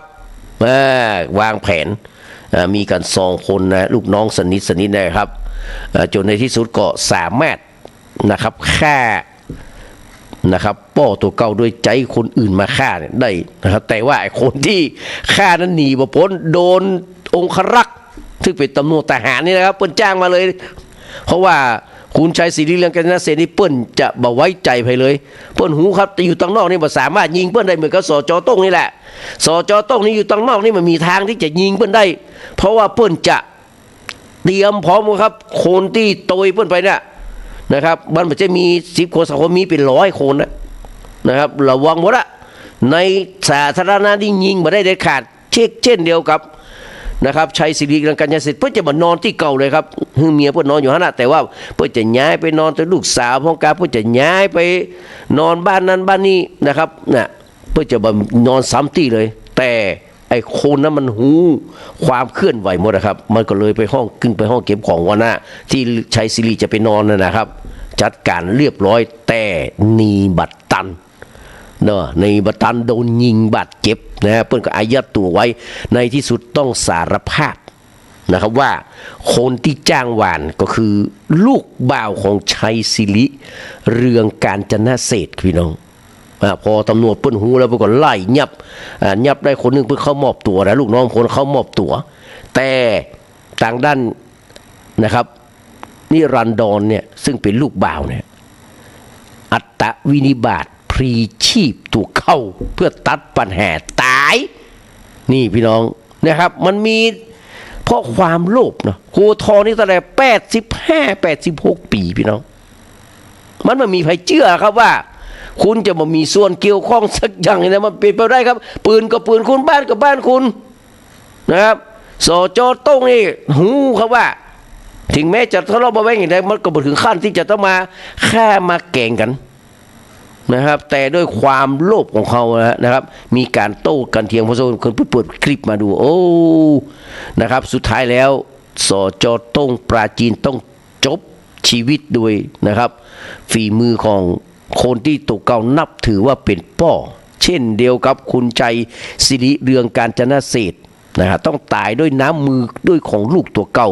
เหมือนพระเจ้าอาชาติศัตรูที่ไปฟังกรรมยุยงโปงปั่นของพระเทวทัตคือยึดอำนาจพระเจ้าพิมพิสารพ่อของตัวเก่าพระนางเทเวหิพยายามจะช่วยเหลืออย่างก็ช่วยบ่ได้ในที่สุดก็ต้องปิตุฆาตฆ่าพ่อตัวเก่าเหมือนกับนายนิรันดรเนี่ยนะครับบอกว่าจะไปตกนรกมุกไม่กี่ขุมอย่างไรกับโหนะครับอย่างล่าสุดนี้มาเนี่ยนะครับบอกว่าฮักเหมือนลูกแต่ก็ฆ่าการเมืองนี่มันบักเข้าภัยออกภัยนะพี่น้องนะครับเป็นสิ่งที่น่าเจ็บปวดเป็นอย่างยิ่งเพราะความโลภโมโทสันความโกรธความหลงต่างๆมันเข้ามาครอบงำจิตใจของเขานะครับยากนะครับที่จะนะครับหลีกพ้นสิ่งเหล่านี้ไปได้โดยเฉพาะการเมืองนี่พี่น้องที่อื่นนี่เปิ้ลก็สู้กันนะแต่ที่ที่ปราจีนบุรีนี่เล่นกันถึงตายพี่น้องก็วันนี้ก็จะมีการเปิดตัวไปแล้วครับสำหรับจะมีการเลือกตั้งของนะครับอุบลราชธานีน่าจะวันนี้นะครับระหว่างการของคุณการกันตินันเนาะซึ่งเป็นอดีตนายกอบจเก่าของอุบลราชธานีกับคุณอย่างนั้นนะครับที่เป็นน้องสาวของนะครับสุภกิจโกศลเนี่ยนะครับเปิดไปเป็นแม่กาเปิดไปเป็นนักธุรกิจที่อุบลราชธานีก็มาเมื่อแล้วนะครับก็สู้กันทางด้านของท่านนายกทักษิณก็ไปแต่ครับเพื่อยืนยันว่านะครับเกียงกันตินันเนี่ยครับซึ่งเป็นไอ้บ่าวของการกันตินันเนี่ยเป็นเพื่อไทยขนาดแต่สุภกิจโกศลก็ไม่ใช่ธรรมดานะครับก็คือแนวนูนของพรรคเพื่อไทยเช่นเดียวกันก็ปล่อยขึ้นสู้กันไปวันนี้นะครับก็ปล่อยสู้ก็มีการปล่อยข่าวออกมาเรื่องวิชามงชาวบ้านก็ว่ากันไปแต่ว่าพี่เลี้ยงของคนทั้งสองก็คือปิกไปอยู่ในสถานที่สงบนะครับต้องเป็นกลางเป็นกลางก็แห้มกระทกวกวากว่าเชียร์คนนั้นเชียร์คนนี้เพราะว่านะครับมันก็คือเพื่อไทยตึงกู้นะครับก็เลยทำให้ที่โคราชล่าสุดนี่นะครับก็จะมีการเลือกตั้งนายกองค์การนะครับบริหารส่วนจังหวัดมีการสมัครเรียบร้อยแล้วก็คือคุณยลดาหรือว่าเจ๊หน่อยมาดามหน่อยแม่ของน้องอย่างก็รัฐมนตรีว่าการกระทรวงวัฒนธรรมนะครับก็ลงในนามของพรรคเพื่อไทยเป็นที่เรียบร้อยโรงเรียนทักษิณชินวัตรหลังจากที่ตะวันนี้เพิ่นไปสัมมนาเนาะเขาเรียกว่าอีสาน next นะครับอีสานในวันข้างหน้าจะเป็นจะได้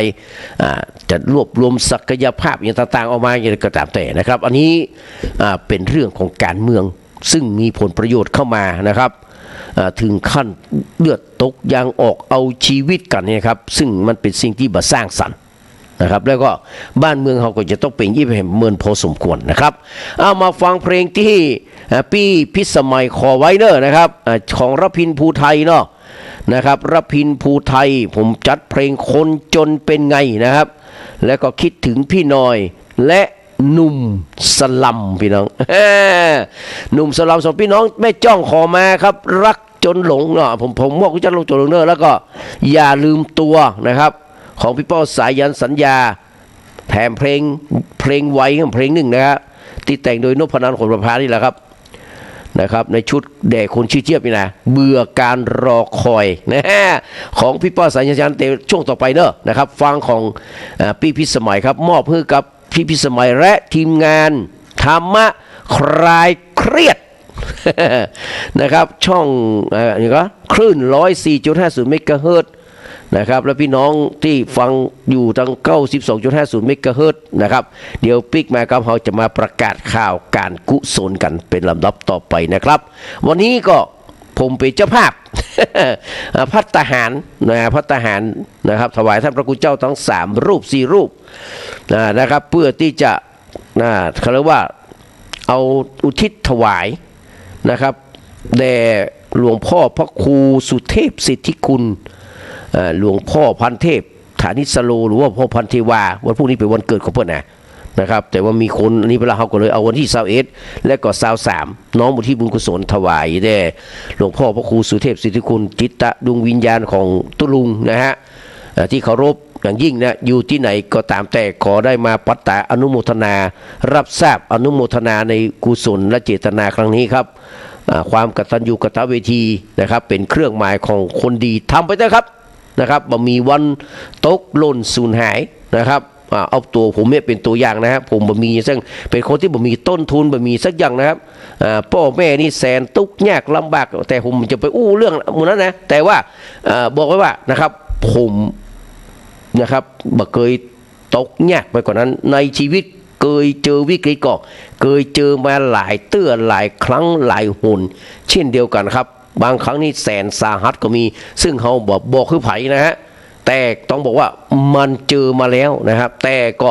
สามารถหลุดพ้นล่วงไปได้โดยการเป็นคนที่มีความกตัญญูกตเวที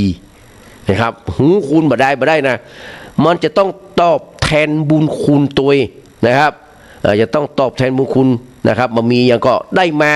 สรรเสริญเยินยออย่างเขามันมีมาตอบแทนตุลุงนะครับการงานวัดศรีบุญเรืองมีก็ไปช่วยเหลือนะฮะไปช่วยเหลือบ้านศรีบุญเรืองมีการมีงานไปช่วยเหลือนะครับมีการมีงานของตุลุงไปช่วยเหลือนะครับอันนี้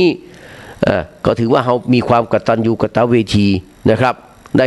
หูจักบุญคุณปุ่นว่าเคยเป็นผู้อบรมพร่ำสอนเคยสร้างสถาบันการเฮียนเนี่ยคือเราได้ไปห้ามเฮียนมานะครับถ้ามันมีวัดศรีบุญเรืองกับบรรลุกเงี้ยนะถ้ามันมีวัดแม่สาวที่แม่อายกับบรรลุกนะเพราะว่าถ้ามาเป็นแค่นายอินสมเนี่ยหมอมาเข้าวัดเข้าวาซึ่งตึงตายห้าก็อยู่ก็ต้องกันแน่นะครับอยู่ก้าส่วนก้าให้เนี่ยตายไปเมือนละอาจจะตายด้วยโรคอย่างหัวสมัยนั้นเอกกำลังดังมากครับเพื่อนผมนี่ปิกบ้านนี้ไม่เหลือสักคนน่ะ ครูบามุนครูบาเพียงเอาไปฉันมดนะเอาไปฉันมดไม่ใช่ฉันบวบนะฉันไอ้มูเนี่ยนะครับเพราะว่าให้ปะตัวเต้าแจ้งบ่ะชิงมันต้องมาอวดลวกว่ะเคยปาลบกับเพื่อนที่เป็นครูอยู่ด้วยนะว่าเพื่อนถ้าเขามาเฮียนหนังสือที่กรุงที่เชียงใหม่เนี่ยเฮ้ยตายด้วยเขาแท้เบยแล้วเพราะว่า70-80%นะครับมันตายด้วยโรคนี้หมดเลยนะไอ้ที่โดนครูบาเพียงครูบามนหูบเนี่ยโอ้เรียบร้อยหมดเลยมาไปตึงบ่เหลือนะตึงบ่เหลือนะครับเพื่อนฝูงที่เคยเฮียนหนังสือตัวกันมานะตึงบ่เหลือครับไปถามไปก็โดนเพียงหูบหมดลึงเลยถ้าเฮาอยู่ในสถานภาพนั้นก็คงจะต้องไปตัวเขาเช่นเดียวกันแต่เปิ้นคงว่าเฮามีบุญอยู่นะครับมีว่ามีบาปมีกรรมมีกระจ้างที่ต้องชดใช้อยู่ยังไม่ถึงเวลาไปผมก็เชื่อมั่นอยู่เสมอว่าคนที่มีความกตัญญูกตเวทีเนี่ยนะครับเป็นคนที่ตกน้ำบ่ไหลตกไฟบ่ไหม้ถึงแม้จะบ่เจริญแต่ก็บ่ถึงกับตกต่ำและก็จะสามารถประคับประคองตัวเก่าไปได้ตลอดรอดฝั่งนี่คือความเชื่อของผมใครจะเชื่อไม่เชื่อก็แล้วแต่ เอามาฟังเพลงที่พี่ใหม่ขอไว้นะครับคนจนเป็นไงนะรพินภูไทยคิดถึงพี่น้อยเนาะนะครับมันจะคิดถึงพี่ใหม่นะคิดถึงพี่น้อยคิดถึงพี่ใหม่ของนะครับทางด้านสอนคีรีศรีประจวบนะแล้วก็มีหนุ่มสรัมแถม1เพลง3เพลงครับนะเรียนเชิญนะครับรับฟังได้ณบัดนี้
พิสมัยเข้ามานะครับ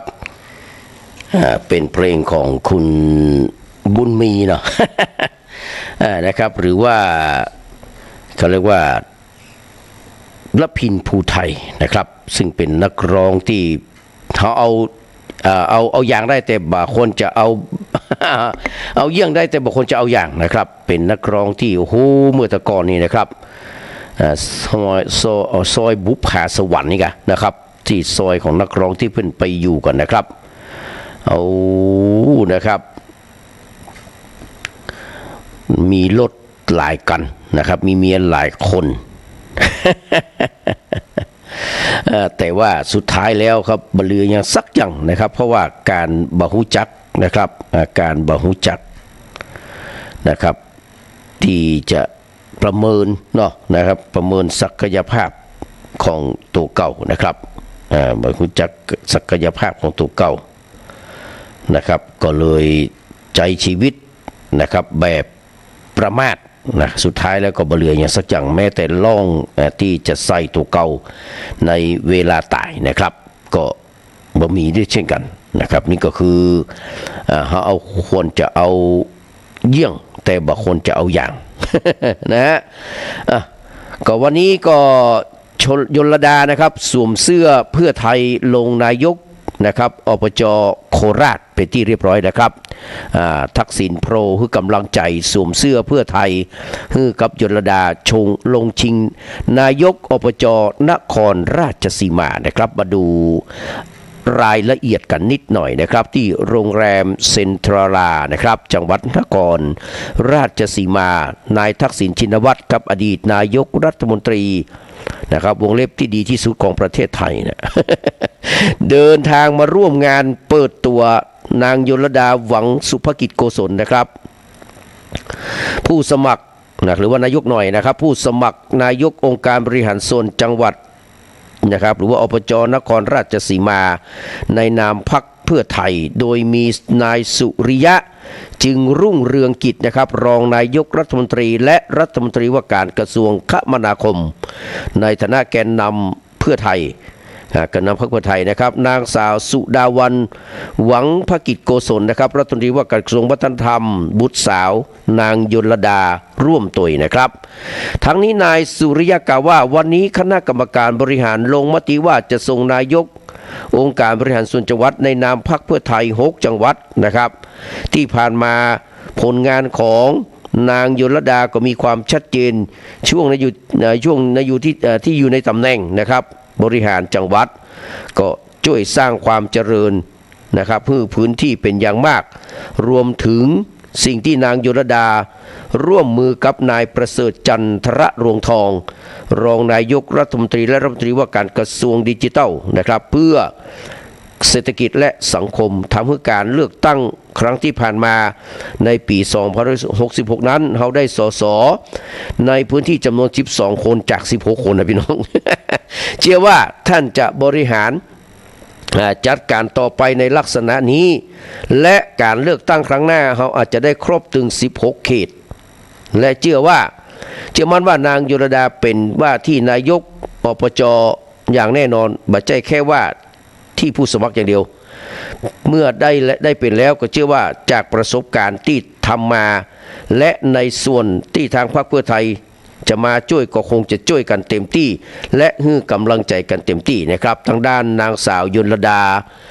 นะครับนายกหน่อยประกาศว่าขอบคุณนายกทักษิณคุณสุริยะนะครับสสขาดมาได้ก็คือนางสาวสุดาวันนะครับสุดาวันบอกว่าเอ้าก็พอลูกแล้วลูกอยู่พรรคไหน ไม่ต้องถามแล้วเจ้าลูกเพิ่นอยู่พรรคไหนละเจ้าลูกเป็นรัฐมนตรีแล้วอยู่พรรคไหนเจ้าแม่ก็ต้องอยู่ตำนานนะ เป็นการก็เรียกว่าดักแน่แม่แบบนิ่มๆนะครับตอนแรกนี่แม่ออดแอดว่าจะลงสมัครอิสระนะแต่ลูกสาวบอกว่าโอ้นะเอาเข้าตั้งแม่มันมาได้ครับถ้าพ่อมันก็มาเข้าอะไรเฮ้ยเราเข้าตั้งลูกป่ะ ปรากฏว่า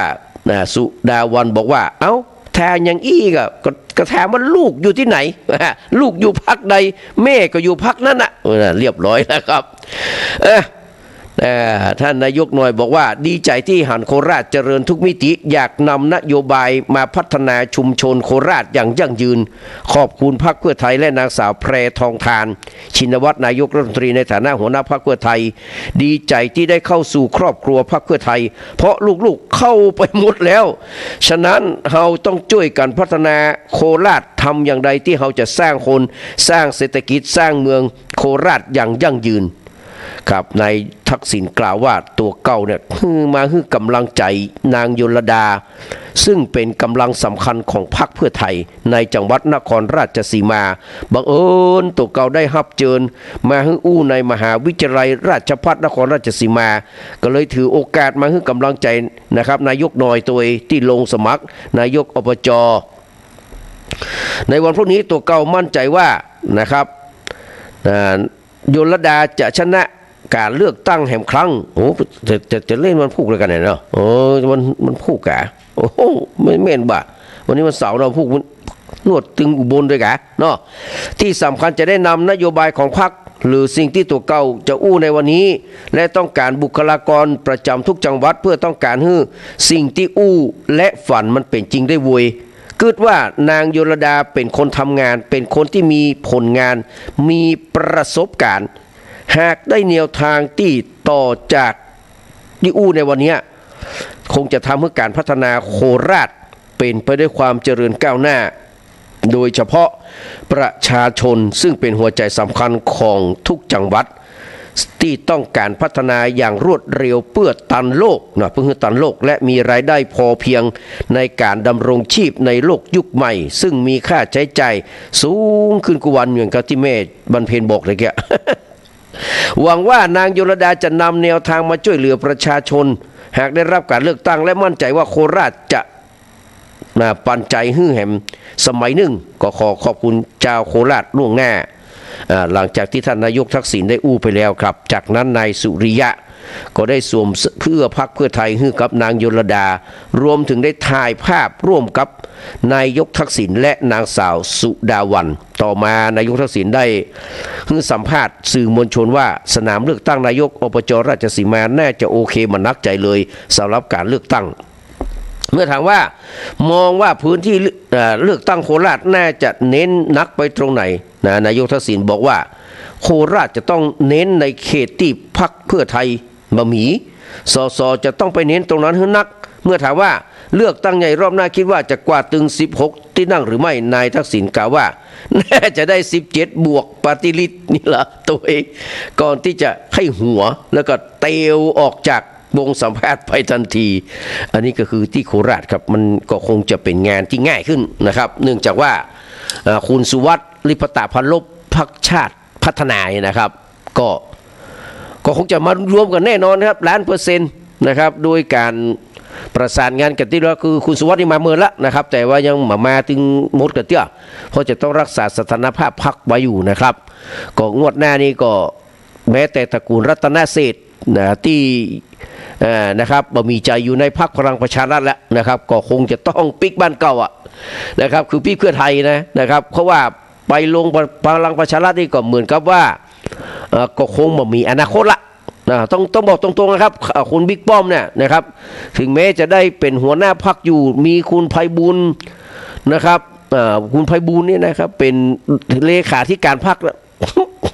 ผมดูแล้วมันมีอนาคตแต่แหละครับต้องยอมรับนะครับไม่ได้ดูถูกไม่ได้บูลลี่ไม่ได้ดูหมิ่นดูแคลนนะฮะแต่พิพากษ์วิจารณ์วิเคราะห์ไปตามความเป็นจริงนะครับยากนะครับยากมันจะเหลืออยู่2 พรรค 3 พรรคหลักๆที่จะต่อสู้กันในสนามเลือกตั้งทั่วไปนะครับหมายถึงว่าสนามใหญ่ในปี69เนี่ยนะครับ69หรือว่า70เนี่ยนะครับก็จะเหลือพรรคพรรคประชาชนนะครับที่แปลไปจากพรรคก้าวไกลเนี่ย1แล้วนะครับ2 พรรคเพื่อไทย3 พรรคภูมิใจไทยนะครับก็ทั้งนี้ทั้งนั้นนี่นะครับมีคนวิเคราะห์ว่ามีคนถามว่าหันสภาพพรรคร่วมรัฐบาลในวันนี้แล้วเป็นจะได้พ่องครับจะไปรอดกันหรือไม่นะครับมีความขัดแย้งกันหลายประเด็นนะครับโดยเฉพาะพรรคเพื่อไทยกับพรรคภูมิใจไทยพรรคสีน้ำเงินเนี่ยนะครับ บอกว่าจะเป็นล่าสุดที่การลงมตินะครับลงมติในการแก้ไขรัฐธรรมนูญแบบจันทร์แบบสองจันทร์แบบกับ1จันทร์นะครับเพื่อไทยจะเอา1จันทร์แต่ภูมิใจไทยกับสวนะครับซึ่งอยู่ในสังกัดของพรรคภูมิใจไทยประมาณ160ขึ้นไปนะครับถ้าผมแกะแบบพลาดนะครับก็คือ165ขึ้นไปจากสวนะครับ200 คนเนี่ยนะครับจะมี EF ผมก็ไม่แน่ใจครับแต่165นี่ขึ้นไปแน่นอนครับที่ซูฮกสวามิภักดิ์กับพรรคสีน้ำเงินนะครับพรรคสีน้ำเงินว่าไงสวได้ไงทุกคนจะต้องเป็นอย่างนั้นนะครับเพราะฉะนั้นการแก้ไขรัฐธรรมนูญนะครับมันยังอยู่ไกลนะครับพรรคเพื่อไทยทำเพียงแค่ว่านะครับในเมื่อนะครับ250สวที่ลุงเพิ่นตั้งมาเนี่ยมันมาอยู่แล้วนะครับมันมาอยู่แล้วเหลือแค่200สวของสีน้ำเงินเป็นหลักเนี่ยนะครับก็บอกว่าจะไปฟังแก้มันยังนะครับบางประเด็นก็ไม่ได้เกี่ยวกับการทำมาหากินนะครับของพี่น้องประชาชนแต่อย่างใดนะครับท่านนายกแพทองธารก็เรื่อยๆมาเรียงนะครับมีคนต่อล้อต่อว่าเป็นคนหัวสมองบดีบ้างกาเป็นนายกว่าฉลาดบ้างกาแต่นะครับผลโพระยะหลังๆมานี่เป็นผู้ทรงอิทธิพลเลยนะลำดับ39ของโลกระดับ3ของเอเชียนะพี่น้องซึ่งมันไม่ใช่เรื่องธรรมดานะครับสิ่งใดที่เขาบอกเคยหันว่ามันจะเกิดขึ้นนะครับมันก็เกิดขึ้นในนะครับในการเมืองไทยเนี่ยใครจะไปคิดครับว่าคนอย่างท่านนายกทักษิณนะครับจะได้ปิกมานะครับไม่มีให้ปิกไม่มีให้ได้คิดนะครับปิกมาเนี่ยบางคนบอกว่ามาเลี้ยงหลานเนี่ยนะครับแต่วันนี้ปัจจัยละนะครับมีเข้าใจนะครับมีคนวิเคราะห์ล่วงแน่กว่านั้นไปเห็นว่าถ้าเกิดมีการนิรโทษกรรมทุกฝ่ายได้ประโยชน์เหมือนกันหมดไม่ใช่สุดซอยบ่สุดซอยอย่างตามแต่นะครับเป็นการได้ผลประโยชน์เหมือนกันหมดบอกว่าจะเป็นส้มบอกว่าจะเป็นแดงบอกว่าจะเป็นเขียวว่าเป็นอย่างก็ตามแต่เป็นเหลืองเป็นอย่างก็ตามแต่ทุกคนได้ประโยชน์กันนั้นแล้วก็มาเซตซีโร่กันให้ใหม่นะครับทุกฝ่ายได้ประโยชน์นายกคนต่อไปจะชื่อทักษิณชินวัตรด้วยซ้ำไป นะทำไปเล่นไปครับก็ไผ่คิดว่าอับราฮิมเนี่ยนะครับที่นายกของวาฮิไม่ก็ที่นายกของมาเลเซียเนี่ยไผ่จะไปคิดว่าเพื่อจะได้ปิกแม่พี่น้องโอ้โดนขนาดนั้นน่ะโดนปปจะยกทักษิณนี่แหละนะครับแต่ยังปิกแม่เป็นนายกจนได้พอแล้วก็มาแต่งตั้งท่านนายกทักษิณเนี่ยไม่เป็นที่ปรึกษาของประธานอาเซียนซึ่งเปิ้นมาเลเซียจะได้เป็นปีหน้าเนี่ยเป็นประธานเนี่ยเปิ้นจะแบ่งกันไปเป็นคนละ4 ปี3 ปีก็บอกว่าเนี่ยนะครับพอจะไปคิดว่าในนายกรัฐมนตรีนะครับของมาเลเซียคนปัจจุบันจะได้ปีกแม่ครับพี่น้องโดนโจมธรณีเรื่องร้ายแรงเท่านั้นเลยเรื่องการประพฤติเรื่องเกี่ยวกับศีลธรรมเนี่ยนะครับเรื่องการลักล่วงเพศในการเองก็ตามแต่นะซึ่งมันเป็นสิ่งที่ร้ายแรงของศาสนาอิสลามนะครับแทบจะไม่ได้พุทธได้เกิดมันก็มหาเดก็บอกเอาตัวอย่างนั้นพยายามจะเข้าใครทั้งเป็นลูกน้องส่วนเก่าแต่สุดท้ายก็มาจูบปากกันจนได้ฮะสุดท้ายแล้วก็นายกรัฐมนตรีคนนี้ก็ขึ้นมาเป็นนายกได้แบบบ่น่าเชื่อครับทุกสิ่งทุกอย่างนะครับมันเป็นไปได้ทั้งนั้นเลยไอ้ส่วนความขัดแย้งนะครับของรัฐบาลอยู่ในคณะบอกว่าจะเป็นพรรครวมไทยสร้างชาติก็ดีนะครับพรรคภูมิใจไทยกับพรรคเพื่อไทยก็ดีหรือพรรคร่วมรัฐบาลอื่นก็ดีผมว่ามันเป็นแค่น้ำจิ้มนะครับต่างคนต่างแสดงบทบาทนะครับมันมีทางที่พรรคภูมิใจไทยจะออกไปณวันนี้ไปตั้งใดครับออกไป70ออกไปใดรัฐบาลก็ยังเป็นรัฐบาลอยู่เกินกึ่งนึงอยู่นะฮะไปเซาะคนอื่นมาตัวเห็นสักน้อยก็ยังอยู่ได้ต่อฮื้อพรรคไอ้พีรพันธ์นะพรรครวมไทยสร้างชาติของไอ้รัฐมนตรีว่าการกระทรวงพลังงานไอ้วอกนี่ออกไปหมดนะครับมันก็มีปัญหาอย่างเลยไม่มีปัญหาทั้งสิ้นนะครับมันต่างหากว่าเพื่อไทย จะรักษาสมดุลนี้อย่างไรครับบางสิ่งบางเรื่องบางราวนะครับปล่อยให้ละอ่อนนะครับปล่อยละอ่อนมันเล่นกันไปอย่างการตัดสินอย่างสมมตินะครับแต่ถามว่ามันมีผลกระทบมันมีนะครับผมก็จะถ้าเป็นผมเนี่ยเป็นระดับกิ๊กก๊อกอย่างผมเนี่ยนะเตียงเป็นกองเชียร์กิ๊กก๊อกอย่างผมเนี่ยนะครับมันมีน้ำยาอย่างเงี้ยนะครับผมก็จะบอกว่ามันเป็นยังนะไอ้หนูไอ้เนวินคิดก็เนี้ยไปเถอะอย่างอันน่ะเนี้ยไปเรื่องละพักกินก็เนี้ยไปอันน่ะคิงจะกินข้าวกระโดงก็เรื่องของกินคิงจะมาเอารัฐธรรมนูญคิงจะคัดขวางแก้ไขรัฐธรรมนูญตามรักษาสมบัติหรือป้อคิงก็เรื่องของคิงนะฮะแล้วคิงก็รับผิดชอบกับพี่น้องนะตั้งสังคมแห่ง2 ปีตั้งแน่เพื่อเลือกตั้งอ่ะนะครับเลือกตั้งก็บอกว่าพรรคคิงเนี่ยเป็นพรรคอนุรักษ์นิยมขนาดแต่ที่จะคัดขวางการแก้ไขรัฐธรรมนูญนะซึ่งมันก็มีเหตุมีผลของเปิ้นนะครับถ้าเขาก็มองอย่างเงี้ยแต่ในระดับคีย์แมนระดับผู้ใหญ่อะนะครับเปิ้นก็คงจะอู้กันเรียบร้อยละว่ายังไงก็ต้องกอดกันเนี่ยกอดกันอยู่เนี่ยพี่น้องไปทางใดบ่ได้นะไปมาบ่ได้ครับไปทางใดบ่ได้คือวันนี้นะครับ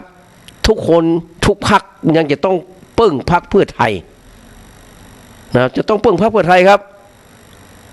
แล้วถามว่าไอ้พรรคภูมิใจไทยจวนนะครับจวนพรรครวมไทยสร้างชาติของไอพีรพันธ์เนี่ยนะออกไปนะผมของไอนะผมต้องบอกของไอนะผมมานับถือนะรัฐมนตรีพลังงานคนนี้ผมมานับถือนะครับชวนไปนะเคยไปยังจะไปตั้งไปอยู่กับไปอยู่กับส้มไปอยู่กับนี่เพื่อเอาวะนะครับมันอีลักอีเหลือกันมาชัดเจนนะครับมันง่ายกว่าเชื่อกันไม่ได้ทีบขี้เขาออกไปนะแล้วเอาพรรคก้าวไกลมาอยู่กับพรรคเพื่อไทยง่ายกว่านะแหมง่ายกว่านะเพราะว่าอย่างไรล่าสุดที่มันก็มีความเห็นตรงกันนะก็ไอ้สสพรรคนะครับ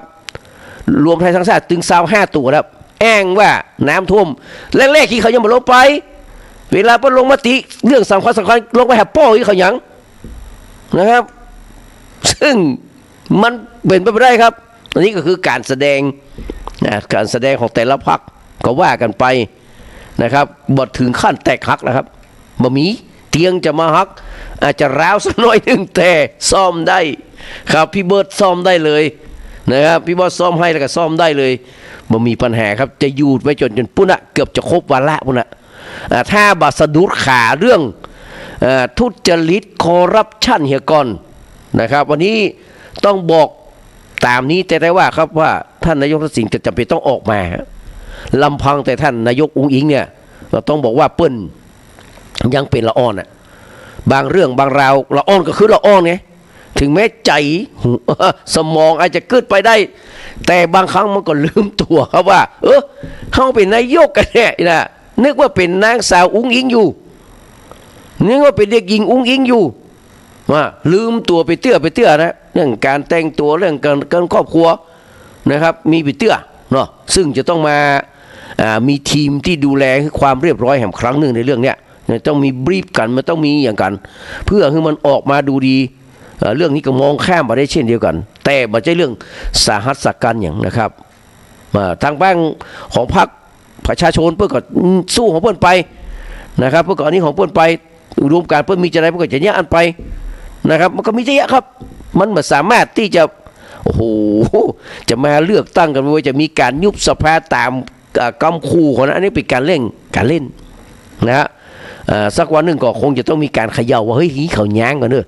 เรื่องนี้นะประคับประคองนาวานะไปให้ตลอดรอดฟังกันเรื่องทุจริตคอร์รัปชันต่างๆนะห้ามมีเด็ดขาดเรื่องจะปลูกม็อบเรื่อง MOU 44 กาเรื่องจันทร์14 การเนี่ยมาเกี่ยวกับท่านนายกทักษิณเลยมาระคายผิวนะบ่ฮื้อน้ำหนักบ่ฮื้อราคากับไอ้ม็อบสวะเหล่านี้นะมามีครับปปชจะเป็นทาสไอ้พวกนี้ก็เรื่องของมันนะครับ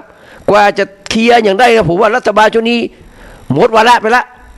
นะครับเรื่องแต่ละเรื่องกว่าจะดำเนินเรื่องไปได้นี่มันจะวัน2 วันมันแล้วนะครับ มันจะว่าสารรัฐธรรมนูญบทเล่นตัวนะครับจะถามว่าปปชจะเอาไง ครับผู้ชมปิ๊กไปถามพี่น้องประชาชนว่าไอ้หมู่ที่ออกมาเนี่ยมันได้สร้างคุณประโยชน์ให้กับประเทศชาตินี่อย่างพ้องไอ้จตุพรนะครับไอ้สนธิมันยังอย่างพ้องสนธิผมแปลแล้วนะครับหรือว่าไอ้คนอื่นๆเนี่ยไอ้หมอว่าลงเนี่ยมันยังอย่างประเทศชาติพ้องนะครับไอ้แก้วสันอติโพไอ้แก้วแน่แม้เนี่ยมันยังอย่างกับประเทศชาติพ้องนะครับปปชนะจะไปปิดคาดไปขี้ข้าเขาก็แล้วแต่นะครับเพราะคุณยังกินเงินพี่น้องประชาชนนี่นะครับศาลรัฐธรรมนูญมาเอาแล้วอ่ะเพื่อมาเล่นตัวครับเพื่อถามว่าหุยไอ้มูนี่ไร้สาระเฮ้ยแต่ในขณะเดียวกันครับมันก็จะต้องมีบทเรียนติ๊กไปยังไอ้นักร้องสวะทั้งหลายเหล่านี้บัตรต่างใดต่างหนึ่งมีแน่นอนครับทีมงานกฎหมายของพรรคเพื่อไทยนะครับจะต้องมีนะครับเรื่องอะไรต่างๆที่เข้าไปพ้องเพื่อที่จะได้แสดงท่าทีมาใจฮือป่นมาตอดเล็กตอดน้อยตอดจนเสียสมาธิอย่างเดียวมันต้องเอาคืนพ้องแต่ว่าจะไปคืนอย่างลุงซักมันต้องไปเนี้ยแต่ถ้ามีลุงซักสักล้านคนก็ดีผมถือว่าอย่างครับมันสะใจดีมันจะสะท้อนอย่างหลายๆอย่างถ้ามีคนอย่างลุงซักสักล้านคนน่ะสัก2 ล้านคนเอา10 ล้านคนเลยปะที่ไหนนะเจ็บเลยนะนะผมว่ามันจะมามีใครมาแก้ร้องอย่างอี้อันนี้บ่ใช่ว่ายุยงส่งเสริมเรื่องความรุนแรงบ่ใช่นะครับแต่บางเรื่องเนี่ยมันเกินล้ำไปหันได้อกได้ใจหันว่าองค์กรอิสระทั้งหลายเป็นพวกของตัวเก่านะครับองค์กรอิสระต้องเข้าใจนะครับว่าพวกคุณบ่ใช่ขี้ข้าของไอ้คนพวกนี้แหละคนพวกนี้ก็เป็นเจ้านายของคุณคนที่เป็นเจ้านายของคุณคือประชาชนเสียภาษีคุณกินเงินเดือนแล้วคุณไปฮับใจไอ้สวะพวกนี้ยังมันต้องกึดอย่างอีกครับประเทศชาติถึงจะเดินหน้าไปได้อันใดที่สามารถปรามได้คุณปรามเลยครับเหมือนกับศาลรัฐธรรมนูญพูดบอกเอาน่ะตีโต๊ะไปเลยชั้น14ตีโต๊ะกว้างไปเลยมีแต่ปปชซึ่งไปรับลูกไม้ลูกมือเขาไกลมือนี้เพื่อนมือกำลังใจผมก็พูดว่าคุณเล่นละครอย่างนะคุณบอกกึดว่าประเทศชาติจะต้องเดินหน้าต่อไปแกคุณจะต้องเอาหมูนี่มาวุ่นวายในบ้านในเมืองคุณฮื้อท้ายเขาคุณฮับไว้ก็เต้าคุณฮื้อท้ายนั่นแหละมันไปหาคุณฮับมันก็เต้าว่าคุณฮื้อท้ายนั่นแหละนะครับดังนั้นวันนี้นะครับประเทศชาติต้องเดินหน้าต่อไปแต่รัฐบาลนี่ระวังอย่างเดียวครับเรื่องการคัดแย้งถ้ามันรุนแรงนักก็บริผลดีกับรัฐบาลมันเป็นการคอนฟ lict กันบ่อยๆว่าเรื่องเล็กน้อยเรื่องอะไรก็ตามแต่ถึงไม่จะเห็นต่างกันก็ตามแต่ถ้ามันทำบ่อยๆน่ะก็ผสมคนอยู่พรรคภูมิใจไทยต้องรักษามารยาทพรรครวมไทยสร้างชาติก็ต้องรักษามารยาทมีแค่19 เสียงมีแค่70 เสียงเขาออกไปมาตายแล้วรัฐบาลมาตายนะรัฐบาลอยู่ได้นะรัฐบาลอยู่ได้ครับท่านนายกประยุทธ์เคยมี250 ป่ายตอนระยะหลังๆเนี่ยนะครับเกือบบดีแต่พวกก็อยู่ได้นะครับดังนั้นจะไปมาเล่นนักลำไปนะครับจะเมาเล่นนะหมายถึงรัฐบาลถึงชุดจะไปเมาเล่นมีเวลาอย่างเดียวครับที่จะเป็นภูมิต้านทานให้กับรัฐบาลโดยเฉพาะพรรคเพื่อไทยได้นะคือการทำให้ประชาชนนะครับได้อยู่ดีกินดีพอสมควรนะบัดนี้เนี่ยมันห่วยหาเรื่องอาหารการกินเรื่องความเป็นอยู่จากหน้าวิทย์หลังนะครับนี่นอกระบบนี่ครัวเรือนนี่สาธารณะมันประเดประดังขึ้นมาแล้วยังเงื้อแง่ราคาแพงเนี่ยยังมาได้ตามกำอู้สักอย่างเนี่ยได้พ่องมาได้พ่องเนี่ยเลือกตั้งข้างหน้าก็ลำบากแต่ถ้าผลงานดีภายในจากนี้ไปนะ6-7 เดือนปี2 ปีก็ว่าได้ก็จะมีการยุบสภามีการเลือกตั้งใหม่นะครับผมแจ้งได้ก็รัฐบาลมาอยู่ครบวาระหรอกอาจจะ3-4 วันลาออกเหมือนกับท่านทักษิณเนี่ยแต่ก่อนนะครับ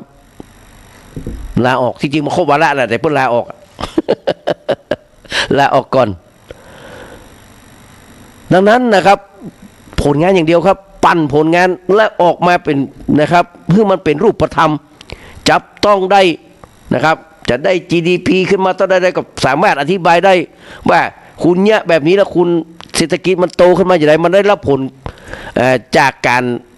ใจนโยบายนี้จะใดนะครับต้องมีคนออกมา อธิบายออกมาชี้แจงออกมาเป็นกระบอกเสียงฮือกับรัฐบาลไม่ใช่โอมเป่าสักนะตยก้นกันขึ้นล่องเขาลองมันมีประโยชน์นะครับดังนั้นนะครับก็เป็นโอกาสดีนะวันที่23-24คือวันพรุ่งนี้เนาะวันพรุ่งวันฮือนี้นะครับ23คือวันจันทร์ถึงวันที่25คริสต์มาสพอดีนะฮะท่านนายกทักษิณเพื่อจะมาหาเสียงนะครับที่เชียงใหม่เนี่ยนะครับหมู่เขาก็ไปต้อนรับเขาสู้ใครชอบก็ไปใครไม่ชอบก็อยู่บ่ได้บ่ต้องไปลงแดงตายบ่ต้องไปแหกเลือดเอาเลือดมากระลิ่มออกมาตายเนอะคนอิจฉาริษยาทั้งหลายก็บ่ต้องไปนะอยู่บ้านเฉยๆปิดหูปิดตาคือมันต้องไปพอบ่ต้องไปฟังนะแค่นั้นก็จบแล้วนะครับยังผมบ่ชอบนะครับผมบ่ชอบอนุทินเนี่ยนะครับผมบ่ชอบไอพีรพันธ์เนี่ยนะครับเขาก็ไปสนใจแล้วมันยังตายจังมันไม่ต้องไปสนใจครับบางคนที่ไม่ชอบทักษิณท่านนายกทักษิณก็ไม่ต้องไปใส่ใจนะครับคนที่ชอบก็ไปนะครับแล้วก็ถ้าคนที่ไปอยู่กลางๆเพื่อเกิดไปฟังว่าวันนี้นายกทักษิณจะมาอู้เรื่องอย่างจะมีความหวังจุดประเด็นอย่างขึ้นมาพ่องนะครับเพราะว่าพญาจ้างเหยียบนาเนี่ยจ้างสารเหยียบนาพญาเจ้าเมืองเหยียบบ้านเหยียบเนี่ยพญาพระเหลืองเหยียบที่วัดที่วาเนี่ยมันเป็นมงคลท่านนายกทักษิณก็เป็นอันนี้นายกที่ผมว่าเป็นผู้ที่มีความสำเร็จในเรื่องนโยบายนักที่สุดเท่าที่เคยมีมาที่มีนายกรัฐมนตรีมานะไปเทียบกันเลยครับนะครับแล้วก็ผลิตอย่างออกมาได้หลายอย่าง76แล้วก็ยังปีมนขลังนะมีมนขลังดีกว่าละอ่อนรุ่นใหม่ที่เชิดชายโฉบชายไปมาห้ามว่ากันนะครับอย่างการสำรวจล่าสุดนะก่อนในการสำรวจความเป็นป๊อปปูล่าหรือว่าเป็นอย่างต่างๆเนี่ยครับความน่าเลื่อมใสความอย่างต่างๆนะครับมีคนด่านายกอุ๊งอิงตลอดว่าบ่มีวุฒิภาวะบ่มีภาวะของผู้นำอย่างอันนี้แต่ปรากฏว่านะครับนอตโพเนี่ยนะอย่างคือนะครับนำมาดงเลยนะครับนำมาดงเลยนายกอุ๊งอิงนำมาดง 15% หมู่นั้นมัน 8-9% นะครับขนาดคุณเพ้งเฮียเพ้งหัวหน้าประชาชนนะพรรคประชาชนในปัจจุบันเนี่ยครับยังตกไปอยู่หลังท้ายอันดับ9เนี่ยทุกสิ่งทุกอย่างมันมาแน่นอนนะครับมันอยู่ที่ความหวังของพี่น้องประชาชนจะเป็นจริงทั้งที่ฮักและก็ดีทั้งที่เชียร์ก็ดีทั้งที่แจ้งก็ดีอย่างถ้ามันเป็นสำเร็จรูปธรรมมันสามารถกลบเรื่องราวต่างๆเหล่านี้ได้ติต่างว่าโอ้ผลงานมาเป็นชิ้นมาเป็นอันมาเป็นโลมาเป็นพายนะครับผิดเถียงกันนะมีความขัดแย้งกันเป็นนิดนะครับตีกันเนี่ยเอาอย่างนั้นล่าสุดเนี่ยไต้หวันหวดลูกคุยกันนะเรื่องกฎหมายให้ลูกคุยนะประเทศไทยเขานี่หลังจากที่สมัยไอ้สุเทพเขาไอ้เนี่ยเขาไอ้ประชาธิปัตย์บางคนที่ไปลากเก้าอี้นะรังสีมุงสีมานะไปลากเก้าอี้ก็มามีเห็นนะเวลาที่จะประธานสภาเป็นเรื่องที่อัปยศอดสู่เป็นอย่างยิ่งเลยนะตั้งนั้นมาก็บ่มีเห็นก็และไอ้นักการเมืองเหล่านั้นก็ล้มหายตายจากสารระบบหมดแล้วฮะมันมีใครเก็บจะมาได้พลิกมานะนี่คือขบวนการก้มเกาทางสังคมมันก็ทำงานของมันอยู่นะครับเพื่อกหูก็หันอยู่รัฐบาลก็เช่นเดียวกันครับจะไปเมานะครับเมาอู้การน้ำลายครับขอให้มันปฏิบัติได้ตามที่คุณอู้สัก 70% เนี่ยเหลือแลเหลือกินแล้วคนเฮาไผ่จะมาเพอร์เฟกต์สมบูรณ์แบบไปถึง 100% นั้นเป็นไปไม่ได้นะครับแต่ขอให้มันเน้นหนักกว่าดีเนี่ยมันหนักกว่าความดีเนี่ยสัก10สัก25%นี่เหลือกี่แล้วนะมันต้องไปสำเร็จถึง100เอาแค่80 75 65ขึ้นไปเนี่ยก็โอเคละมันดีกว่าบดีนะครับอันนี้ก็ฝากไว้ด้วยนะครับรัฐบาลจะอยู่ขนาดไหนปีหน้าการเมืองจะเข้าสู่โหมดไหนจะเป็นลบเป็นบวกมันอยู่ที่พฤติกรรมอยู่ที่การกระทำอยู่ที่นโยบายที่แห่เสียงไว้จะสำเร็จหรือไม่นะครับปากท้องอยู่ดีกินดีมันเป็นเขาเรียกว่ามันเป็นอย่างหนึ่งนะพลังบวกอย่างหนึ่งนะครับมันเป็นนามธรรมอย่างหนึ่งแต่มันเป็นแฝงมาด้วยพลังบวกพลังศรัทธาอย่างต่างๆเนี่ยนะครับอยู่ที่ความเชื่อมั่น ของรัฐบาลถ้าประชาชนนะครับได้หันความสำเร็จนโยบายที่ออกมาเนี่ยเป็น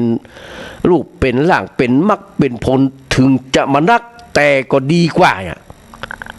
เปรียบเทียบได้กับรัฐบาลยุคก่อนๆที่ผ่านมาก่อนที่จะมีการเลือกตั้งเนี่ยมันดีกว่าจะได้นะครับดีกว่าจะได้เอามาคอมเพลเอามาเปรียบเทียบกันแล้วเราเป็นบวกเนี่ยอันเนี้ยจะทำให้รัฐบาลอยู่จนถึงใกล้จะเสี่ยงวาระแล้วก็เลือกตั้งครั้งหน้าก็คือพี่น้องประชาชนทั้งหลายรวมถึงผมตัวเนี้ยได้พิพากษาได้ตัดสินใจว่าสมควรที่ท่านทั้งหลายเหล่านี้จะได้ปิกมาก่อนหรือว่าต้องไปเอาใหม่มานี่อยู่ที่นี่เท่านั้นเองนะครับพี่น้องส่วนไอ้ม็อบกะเลวลากนั้นปล่อยมันไปตาสบายตึงปีตึงจัดนะครับมันถึงจะเป็นเงี้ยนะครับไอ้พวกนี้จะเป็นคนดีไปบ่ได้ละบ่มีทางครับมันเหมือนกับพระเทวทัตนะชื่อมันดีนะพระเทวทัตเนี่ย พี่น้องชื่อดีนะพระเทวทัตอ่ะอ้าวเทวทัตที่แปลว่าอย่างหัวเดี๋ยวก็มาปิกกันว่าเทวทัตเนี่ยมันแปลว่าใดเวสสันดรเนี่ยแปลว่าใดบางคนนี่ฟังมาตลอดชีวิตแต่บอกหูว่ามันแปลว่าจะใดเดี๋ยวเราฟังเพลงนะฮะฟังเพลงนะครับของมีน้องแม่จ้องที่ขอมานะครับอย่าลืมตัวนี่มันเป็นของนพนันคนพัดแต่ผมแถมเพลงรักจนหลงนี่ของพี่เป้าเลยแล้วก็เบื่อการรอคอยครับผลบทประพันธ์ของนพนันขวนประภาเดือนรุ่งเมืองสตูลนะครับเพื่อนรักของสายจัตยาตอนหลังก็สแมงกันหน่อยจะหอดตายนะฮะก็เป็นเรื่องธรรมดาคนเฮานะครับฟังไว้นะพี่น้องไม่จ้องเนอะขอบพระคุณนะครับ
ผ่านไปเลยครับสำหรับเพลงกับของสายันสัญญาสำหรับพี่น้องไม่จ้องนะครับเบื่อการรอคอยนะครับรักจนหลงอย่าลืมตัวนะครับ3เพลงนี้ฝีมือของเดือนรุ่งเมืองสตูลนะครับหรือว่านพนันท์ กวนประภานะครับยัดใส่ปากสายันสัญญาโอ้สุดยอดนะครับเจ้าลืมบ้านนาลืมแม่ชบากลางไพลลงแสงสีวิไลอยู่ที่ไหนบ้างกอกหรือลืมวัวควายเคยไถหน้าบ้านนอกเจ้าถุยนั้นไม่เคยหลอกไม่ลืมจอกลืมแน่ใครคนบัญชาหัวใจให้ไฟพะวงนะครับแล้วก็การทรมานคือการรอคอยนะครับ3เพลงนี้นะครับเป็นเพลงที่ทรงคุณค่านะครับเหมือนได้ฟังนะครับขอบคุณแดงแม่ริมนะครับสำหรับพี่อิ๋วเนี่ยผมจะฟังเพลงทรงเพลงและตั้งเพลงนะฮะเพลงของพี่อิ๋วนี่เป็นเพลงของสังทองสีใสนะวันนี้นะมาแปลกนะสังทองสีใสนะครับหนาวลมห่มลักแล้วก็เสียเส้น เสียเส้นนี่ก็เริ่มได้ยินนะครับเริ่มได้ยินนะครับแล้วก็มีอกอุ่นของไวยพจน์เพชรสุพรรณตัวเดี๋ยวได้ฟังนะครับขอบคุณทุกเสียงทุกสายด้วยครับแดงแม่ริมก็ดีตั้งป้านิดาก็ตั้งไว้แล้วเนอะสำหรับเพลงของทูลทองใจนะครับเอาเวยๆหน่อยเนาะเทพธิดาหลงฟ้านิราชเวียงพิงนะครับแล้วก็มี2-3เพลงนะครับเป็นพอที่จะเวยหน่อยแล้วก็สุรพลสมบัติเจริญเนอะสำหรับแดงอะไรก็แดงกัดก้อม แดงกัดก้อมนี่พี่ยังไม่แก่หรอเขาแถมเพลงว่าไม่แก่แน่หรือพี่ นะครับในยุคทองของสุรพลสมบัติเจริญนะครับมีหน่อยนะครับก็วันที่1นี่น้องเนอะนะครับใกล้ละนะครับนอกจากเขาจะสวดมนต์ข้ามปีไปห่มผ้าพระธาตุนะครับที่วัดพระสิงห์แล้วนะครับเขาก็ไปทำบุญตักบาตรกันเนอะปีนี้เปิ้นจะทำบุญถวายต้นเงินแตนนะครับที่วัดมือเงินกองเพื่อที่จะเป็นปัจจัยค่าใช้จ่ายนะครับในงานพระราชทานเพลิงศพของพระครูศรีปัญญาวิเชียรอาจารย์พระมหาบุญมาอดีตเจ้าวาดวัดมือเงินกองนะครับทอดถวายที่วัดมือเงินกองครับกับวันที่1 มกราคมเนื่อวันพุธนะครับเวลา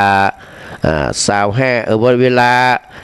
9 นาฬิกาเป็นต้นไปครับพี่น้องเชิญร่วมมาปัจจัยเนี่ยมีโต๊ะด้านหน้านี่ก็ปักหลายต้นนะกราบขอบพระคุณทุกคนทุกท่านนะครับที่นะครับเราจะได้เอาไป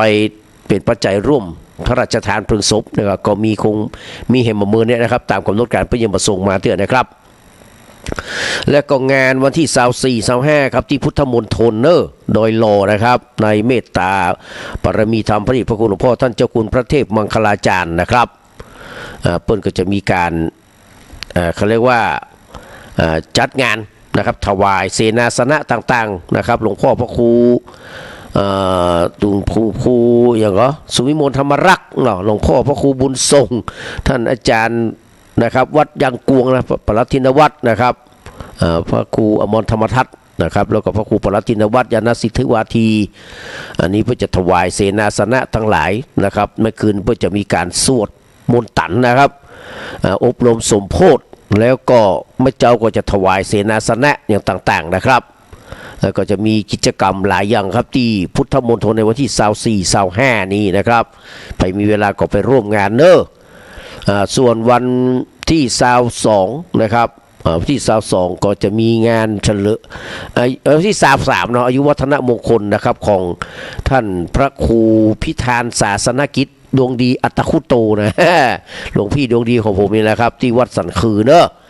อันนี้ก็เรียนเชิญนะครับพี่น้องก็จะไปร่วมโรงทานรู้สึกว่าโรงทานของเขาก็จะเอาไปตุยนะครับที่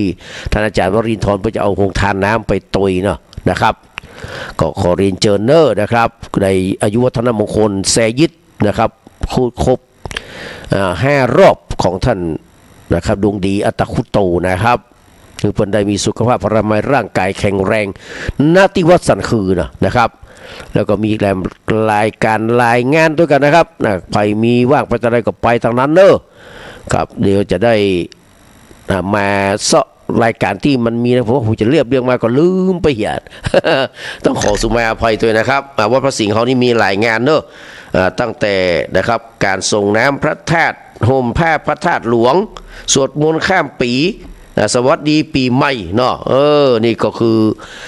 สิ่งที่จะเกิดขึ้นนะครับก็ไปเอาเป็นสิริมงคลในวัดเจริญก็จะมีการสวดมนต์ข้ามปีในวันที่31นี้เช่นเดียวกันนะครับ31นะครับแล้วก็มีการพระราชทานเพลิงศพเดือนหน้านะครับแต่ว่า50วันก่อนนะครับที่วัดป่าเป้าในท่านพระครูอรุณศิลปาส50วันที่12นะครับวันที่10ไม่ใช่ครับวันที่5นะครับ5มกราคมนะครับ100วันนะครับแล้วก็มีการไปตอดพระป่าที่วัดพระนเรศโดยแม่ครูทองสุกินมาลีอาจารย์พระมหาวิษณุจารุธโมจะนำไปนะครับแล้วก็มีการปล่อยหลวงนะครับที่วัดยางคลามโดยหล่อนะครับตั้งแต่วันที่1วันที่2นะครับก็จะมีการฉลองสมโภชพุทธาภิเษกกันนะครับที่ยางคลามวัดยางคลามตำบลโดยหล่ออำเภอโดยหล่อจังหวัดเชียงใหม่นะครับก็มีงานก็แล้วก็ปฏิญาณสถานวันที่5นะครับครบ1ปีของการมรณภาพของหลวงปู่นะครับท่านเจ้าเจ้าครูบานะครับที่ปฏิญาณสถานนะครับวัดไตใหญ่นะที่แม่แต่งนะครับแล้วก็มีแหมรายการรายงานแล้วก็วันที่13นะครับเป็นวันออกเมนพระราชทานเพลิงศพเนาะเพื่อเริ่มงานตั้งแต่วันที่13เป็นต้นไปที่วัดควรข้ามม้าครับท่านพระครูวิรุณธรรมวัฒน์นะครับเพื่อจะมีการตานประสาทอย่างไรอย่างครับพุทธาภิเษกสิ่งที่จะเอามาแจกนะเสนาสนะต่างๆครับที่วัดควรข้ามม้าเนี่ยเริ่มตั้งแต่7 นาฬิกาต้นไปเพื่อจะทำบุญอย่างต่างๆตามเป็นวันพระใหญ่ด้วยนะครับเดือน4เพ็งในวันนั้น13แล้วก็ที่วัดอย่างครับก็เข้าแต่นหลวงนะครับอำเภอสันทรายของหลวงพ่อพระครูโกศลธรรมวิจัยเจ้าคณะอำเภอพุทธฉลองอายุวัฒนมงคลทุกเดือน4เพ็งนะครับมีตอนแรงแต่ผมคงไม่ได้ไปเขาจะติดงานที่วัดนี่ได้บอกท่านมหาสมบูรณ์ไปละนะครับมหาสมบูรณ์ธรรมทิโนไปละเลขาเจ้าคณะอำเภอสันทรายว่าปีนี้ก็มาตรงกันมาตัดกันหลายที่นะครับแม่เจ้าก็จะได้ไปที่จังกำเนอะครับคุณสมชายคุณเยาวภาวงสวัสดิ์วัดจังกำเพื่อจะมาวัดจังกำนะครับวันที่12ตอนเช้านะครับวันที่12วันที่13ครับไม่ใช่13ตอนเช้านี่เพื่อจะมาทำพิธีนะครับก่อนที่จะมีการตานปล่อยหลวงนะครับพงหลวงที่นะครับวัดจังกำตำบลท่าวังตาลอำเภอสระปีนะครับคุณสมชายคุณเยาวภาวงสวัสดิ์เพื่อจะมาเป็นประธานในพิธีเนอะใครจะไปต้อนรับขับสู้ก็ขอเรียนเชิญนะครับเวลาตั้งแต่8 โมงเป็นต้นไปนี่ก็จะได้ไปถวายงานให้ท่านอาจารย์อินจันทร์กันตจารีเจ้าอาวาสนะครับแล้วก็เป็นวัดเก่าวัดแก่วัดเดิมเขาที่เขาเคยอยู่มาก็จะไปถวายงานให้เพื่อนตุยนะครับก็ตอนบ่ายก็จะปิกมาที่วัดควรข้ามม้านะครับเป็นคิวของเขาวันที่13ดังนั้น14 15เป็นก็เสาะปูจานมานะครับตามนั้นนะครับแล้วก็คืนที่13นี่พระเจ้าคุณนะครับเจ้าคุณนิมิตหรือว่าท่านพระเดชพระคุณพระราชมุนีนะเจ้ารองเจ้าคณะอำเภอเมืองเชียงรองเจ้าคณะจังหวัดเชียงใหม่นะครับว่าสวนดอกเพื่อจะไปเป็นองค์ธรรมกถึกนะครับขอเรียนเชิญเนอะเริ่มตั้งแต่13นะครับราชทานเพลิงศพท่านพระครูวิรุณธรรมวัฒน์นะครับที่วัดควรข้ามม้าเนอะและแหมหลายวัดหลายวาครับที่ยังมีข้อมูลข่าวสารต่างๆนะครับถ้าได้มาก็จะได้มาประกาศให้กับบรรดาพี่น้องครับตะกี้ได้จั่วหัวเอาไปนะครับว่าเทวทัตนี่แปลว่าอย่างไรพี่ใหม่เอาไปเป็นปัญหาได้เนอะไผ่ฟังก็จะได้เปรียบ ไผ่โทรเข้าติดก็จะได้ก่อนเนอะนะครับระหว่างเทวทัตกับคำว่าเวสสันดรเนี่ยมันแปลว่าไอ้หยังนะครับเพราะว่าในโลกนี้มีสิ่งที่นำมาวัดเป็นมาตรฐานหรือความดีความงามของชีวิตมาได้ก็คือชาติตระกูลทรัพย์สินและความหูชาตินะครับมนุษยชาตินี่ทั้งเชื้อชาติหรือสัญชาติบรรดามีในโลกนี้ล้วนมีทั้งคนดีและคนเลวปะปนคระเคล้ากันไปพี่น้องคนที่เกิดตระกูลดีชั่วก็เยอะ คนที่ตระกูลเกิดกุลต่ำๆนะครับดีมีก็นักพี่น้องดังนั้นนี่ตระกูลจะสูงหรือว่าจะต่ำนะมันตึงมีตึงคนงามคนขี้เล่คนเลวทรามผสมปนกันไปครับมาดูที่ทรัพย์สินแม้จะมีนักหนาปาปั้นสักหมอกใดแต่ก็บะอาจวัดได้ว่านะครับทรัพย์สินสลิงคารเหล่านั้นได้มาโดยสุจริต100%อย่างเขากระดงเนี่ยคุณว่ามันได้มาโดยสุจริต100%กว่า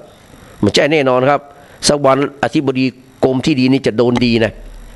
ครับผมบอกเลยครับคนโดนดีแน่นอนบอกวันใดวันหนึ่งนะครับข้าราชการประจำแต่ไปเข้าข้างนักการเมืองนี่สักวันต้องโดนนะฮะแล้วก็มาดูความหูตัวเองความหูเนาะแม้จะสูงส่งเพียงใดแหกใจในทางที่สร้างสรรค์บันดาลประโยชน์ก็จะเกิดคุณมหันต์แต่ถ้าว่านะครับไปเอาไปใจในทางที่ตรงกันข้ามเอาไปความหูไปใจในทางชั่วนะครับจะกลายเป็นคนหูนักโกงนักเอารัดเอาเปรียบนักนะครับดังนั้นพุทธบอกว่าเกิดในที่ที่ดีนั้นดีแน่เกิดในที่ที่แย่ก็ดีได้เกิดในที่ไม่ดีได้ดีมีถมไปเกิดที่ไหนก็ดีได้ถ้าไฟดีพี่น้องเกิดดีต่ำๆนะกระทำในสิ่งที่สูงๆก็ประเสริฐได้เกิดในที่สูงๆแต่กระทำในสิ่งที่ต่ำๆก็ซามได้นะครับชื่อนะครับงามนามเพราะนี่นายแสนดีวจีไพเราะแต่ถ้าทำชั่วก็เลวทรามต่ำช้าได้ชื่อบางงามซามเนาะนะครับแต่กระทำในสิ่งที่สูงก็ประเสริฐเลิศล้ำได้มาละเทวทัตนี่แหละพี่น้องในอดีตชาติของเทวทัตเป็นไผครับย่อมหูดีคือชูชกเนาะคือตูจุโชกนี่แหละกับชาติมาเป็นพระปยุรญาติกับพระพุทธเจ้าพี่น้องถามว่ามันเกิดที่ต่ำที่สูงเทวทัตเนี่ยก็เรียกว่ามันเกิดในที่สูงไงแต่การเกิดในที่สูงของเทวทัตมาได้จ้วยอย่างมันสักอย่างพี่น้องเพราะอย่างมันมีแต่ความทะเยอทะยานนะครับมีแต่ความทะเยอทะยานมากนะครับทะเยอทะยานอยากโลภมากอยากจัดยังไงก่อนนะครับตอนที่เป็นพระกุมารก็นะครับสู้พระพุทธเจ้าไม่ได้แต่พยายามกันแกล้งทุกสิ่งทุกอย่างนะครับเอาพวกบากหลักไปพงกแต่ก็สู้พระพุทธเจ้าไม่ได้นะครับปิกมาบวชเนาะก็พยายามจะลอบปรงพระชนนะครับพระพุทธเจ้าหลายเตื้อหลายครั้งหลายคราหลายหนนะครับแต่ก็ได้แค่โลหิตุปบาทนั่นแหละ แต่ก็เป็นอนันตริยกรรมนะขนาดบริฆ่านะอยากจะเป็นผู้บริหารคณะสงฆ์ออกกฎออกมาเพื่อที่จะเอาแน่เอาตานะครับในเรื่องการกินจีนกินปลานี่แหละพี่น้อง อยากจะกุมฝ่ายศาสนาจักรในคณะเดียวกันตั้งโลกนะครับมันก็ไปยุยงส่งเสริมนะครับคือพระเจ้าอสัจจตูหน้าเงานะครับ มาฆ่าป่อตัวเก่าพระเจ้าสู้ก็อยากได้กันเนาะไผ่อำนาจไผ่อยากได้ครับป่อของพระเจ้าพิมพระเจ้าของป่อของพระเจ้าอสัจจตูก็คือพระยาพิมพิสารพระเจ้าพิมพิสารนะพี่น้องแม่ก็คือนางเทวีหิเนี่ยพระนางเทวีหินะครับฆ่าเพื่ออย่างฆ่าเพื่อตัวเก่าจะได้ขึ้นมาเป็นกษัตริย์เองและกุมอำนาจทางอาณาจักรนี่ทั้งที่คำว่าเตวัตตัดไอ้พี่น้องเตวัตตัดเนี่ยนะ มันจะผ่างผัดตัดที่เขาเอาจุบมินเอาอย่างก็เอาอย่างไปเอาได้อะเนาะเอาได้ข่าวไปจุบมินไงแต่ก่อนเขาใจมินไฟฉายอ่ะก็ไฟฉายที่มันหมดแล้วแห่แปะพงกาไอ้อย่างมันมีก่อนเขาแห่แปะไอ้ดังละเพื่อนอะใจจนฟังวิทยุจนหมดเสียงหรือนะครับมันหมดแล้วอูดขึ้นมาแล้วเอาไปขว้างแต่ถ้าเวลาป่อแม่แต่ป่อเขาเลือกไม้ไม่ได้นะเปิ้นเสาะหาทานมาป้าเพื่อจะเอาทานในนะครับบอกว่ามันจะปิดปิดไปว่าเขาสนใจแล้วก็นะคนมันหูหรอนะครับเอาน้ำมาตุบเอาที่ดำมันไปแจ้น้ำแล้วก็เอาไปจุบเป็นผางผัดตัด หางประทัดก็คือดีดไม้ดีดตับเนี่ยมันจะซื่อยาวเหยียดแล้วเขาก็เลื่อยไปตามเลื่อไม้ไปตามมันสายประทัดนี่แหละที่เอาอันนี้แปลงเนี่ยนะครับดังนั้นเตวทัตนะชื่อนามเป็นสิ่งที่ไพเราะนะครับแปลว่าอย่างฟังเนอะนะพี่ใหม่ฟังเนอะทีมงาน ทีมงานของธรรมะขายเครียดบุญจะได้ตายปัญหาเนอะ เทวทัตแปลว่าอะไรนะครับเทวทัตมาจากคำว่าเทวะก็คือเทพทัตตะแปลว่าให้เพราะฉะนั้นเทวทัตสองคำนี้เอามาสมาธิเอามาสนธิด้วยกันแปลว่าเทพประทานหรือว่าเทพเป็นผู้ให้แล้วแปลสำนวนพระเดชไปนะครับคือรวบแล้วตัดความไปนี่แปลว่าเทพประทานโอ้งามกว่าพี่สมัยงามกว่าเทวทัตแปลว่าเทพประทานนะแต่เทพประทานของมันนี่นะครับตรงกันข้ามกับพฤติกรรมที่เลวทรามนะครับพฤติกรรมมันเลวทรามนะครับมีปกติคิดชั่วกดชั่ว พฤติกรรมก็ชั่วสุดท้ายไปนะครับถูกธรณีสูบนะสังคมสาปแสดงว่านะครับนามเพราะ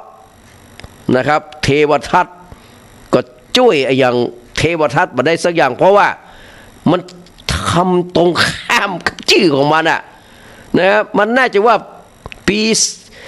ปีศาจทัต หรือว่าภูตทัตนะครับน่าจะชื่อว่าภูตทัต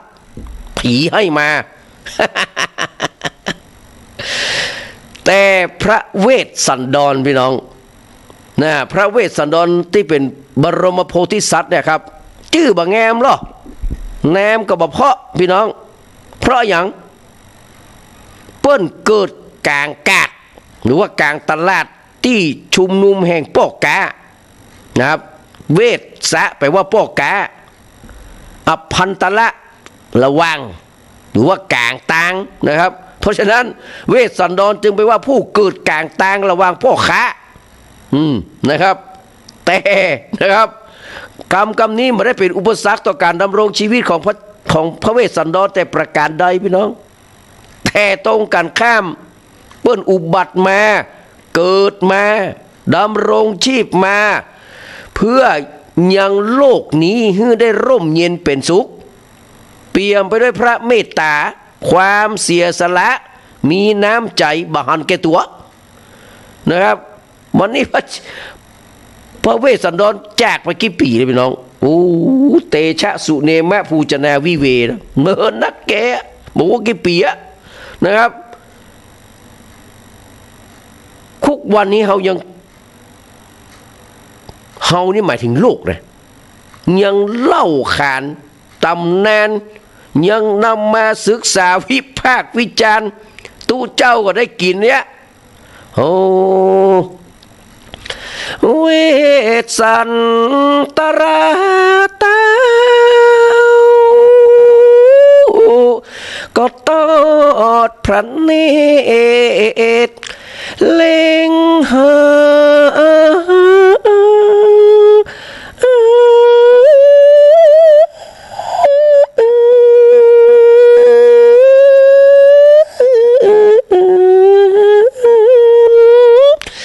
สัพพัญญู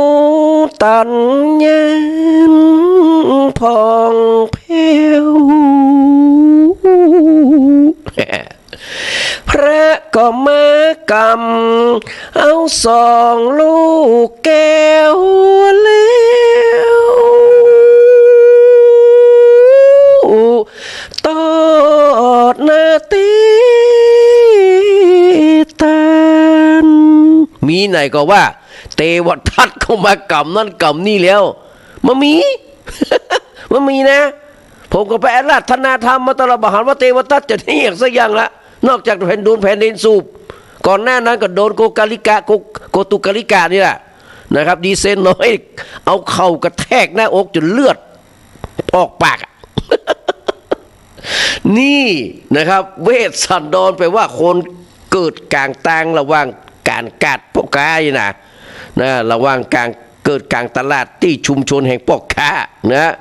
แต่ว่าโลกยังยกย่องบูชานะครับในน้ำจิตน้ำใจในความเสียและในการฮึดตานของท่านมาจนทุกวันนี้พี่น้องเนี่ยได้ละเวสสันดรแปลว่าอย่างก็ได้ไปละเทวทัตแปลว่าอย่างก็ได้ไปละแฮมบุญก็เอาออกเลยบอกท่านสมัครเอาออกเลยไม่ต้องไปออกข่าวออกปัญหาไปเลยนะวันนั้นก็ออกข่าวนะไอ้อย่างก็โลกไอ้ทุกทั้ง10ประการนะว่ามันเสี่ยงนะฮะโลกตั้งแต่ทุกประจำสังขารมันมีของเกิดแก่เจ็บตายเนี่ยคือเรื่องของสภาวะทุกประจำสังขารนะครับเกิดแก่เจ็บตายเนี่ยแล้วว่าทุกประจำสังขารนี่เงี้ยถึงมาปนอ่ะนี่เป็นดาราประจำเลยนะส่วนปกิณกะทุกเนี่ยมันเป็นทุกรับเชิญไงมันมาไปเตื้อกะโสกะปริเทวทุกขโทมนัสสุปญาตเนี่ย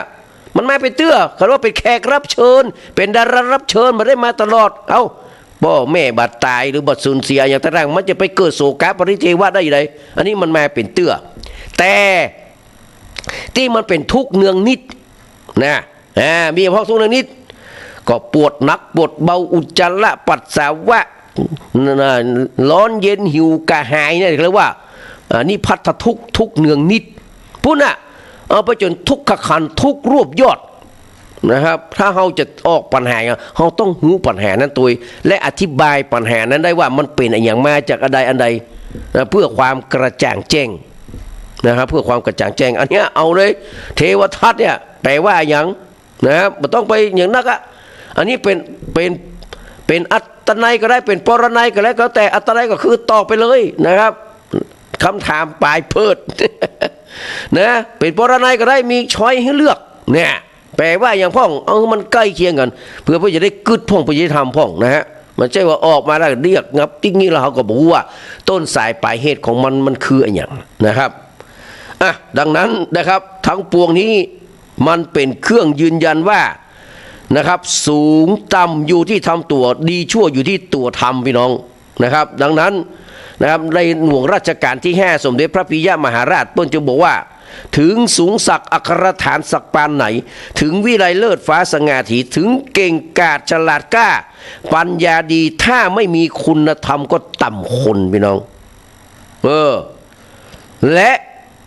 นะครับภาษาบาลีที่เพื่อนบอกว่านะครับกัมมังวิชาจะธรรมโมจะนะครับกัมมังวิชาจะธรรมโมจะสีลังชีวิตะมุตตังผมไม่ได้พอหนังสือนะครับสีลังชีวิตะมุตตมังนะครับเอเตนะมัจจาสุชันติ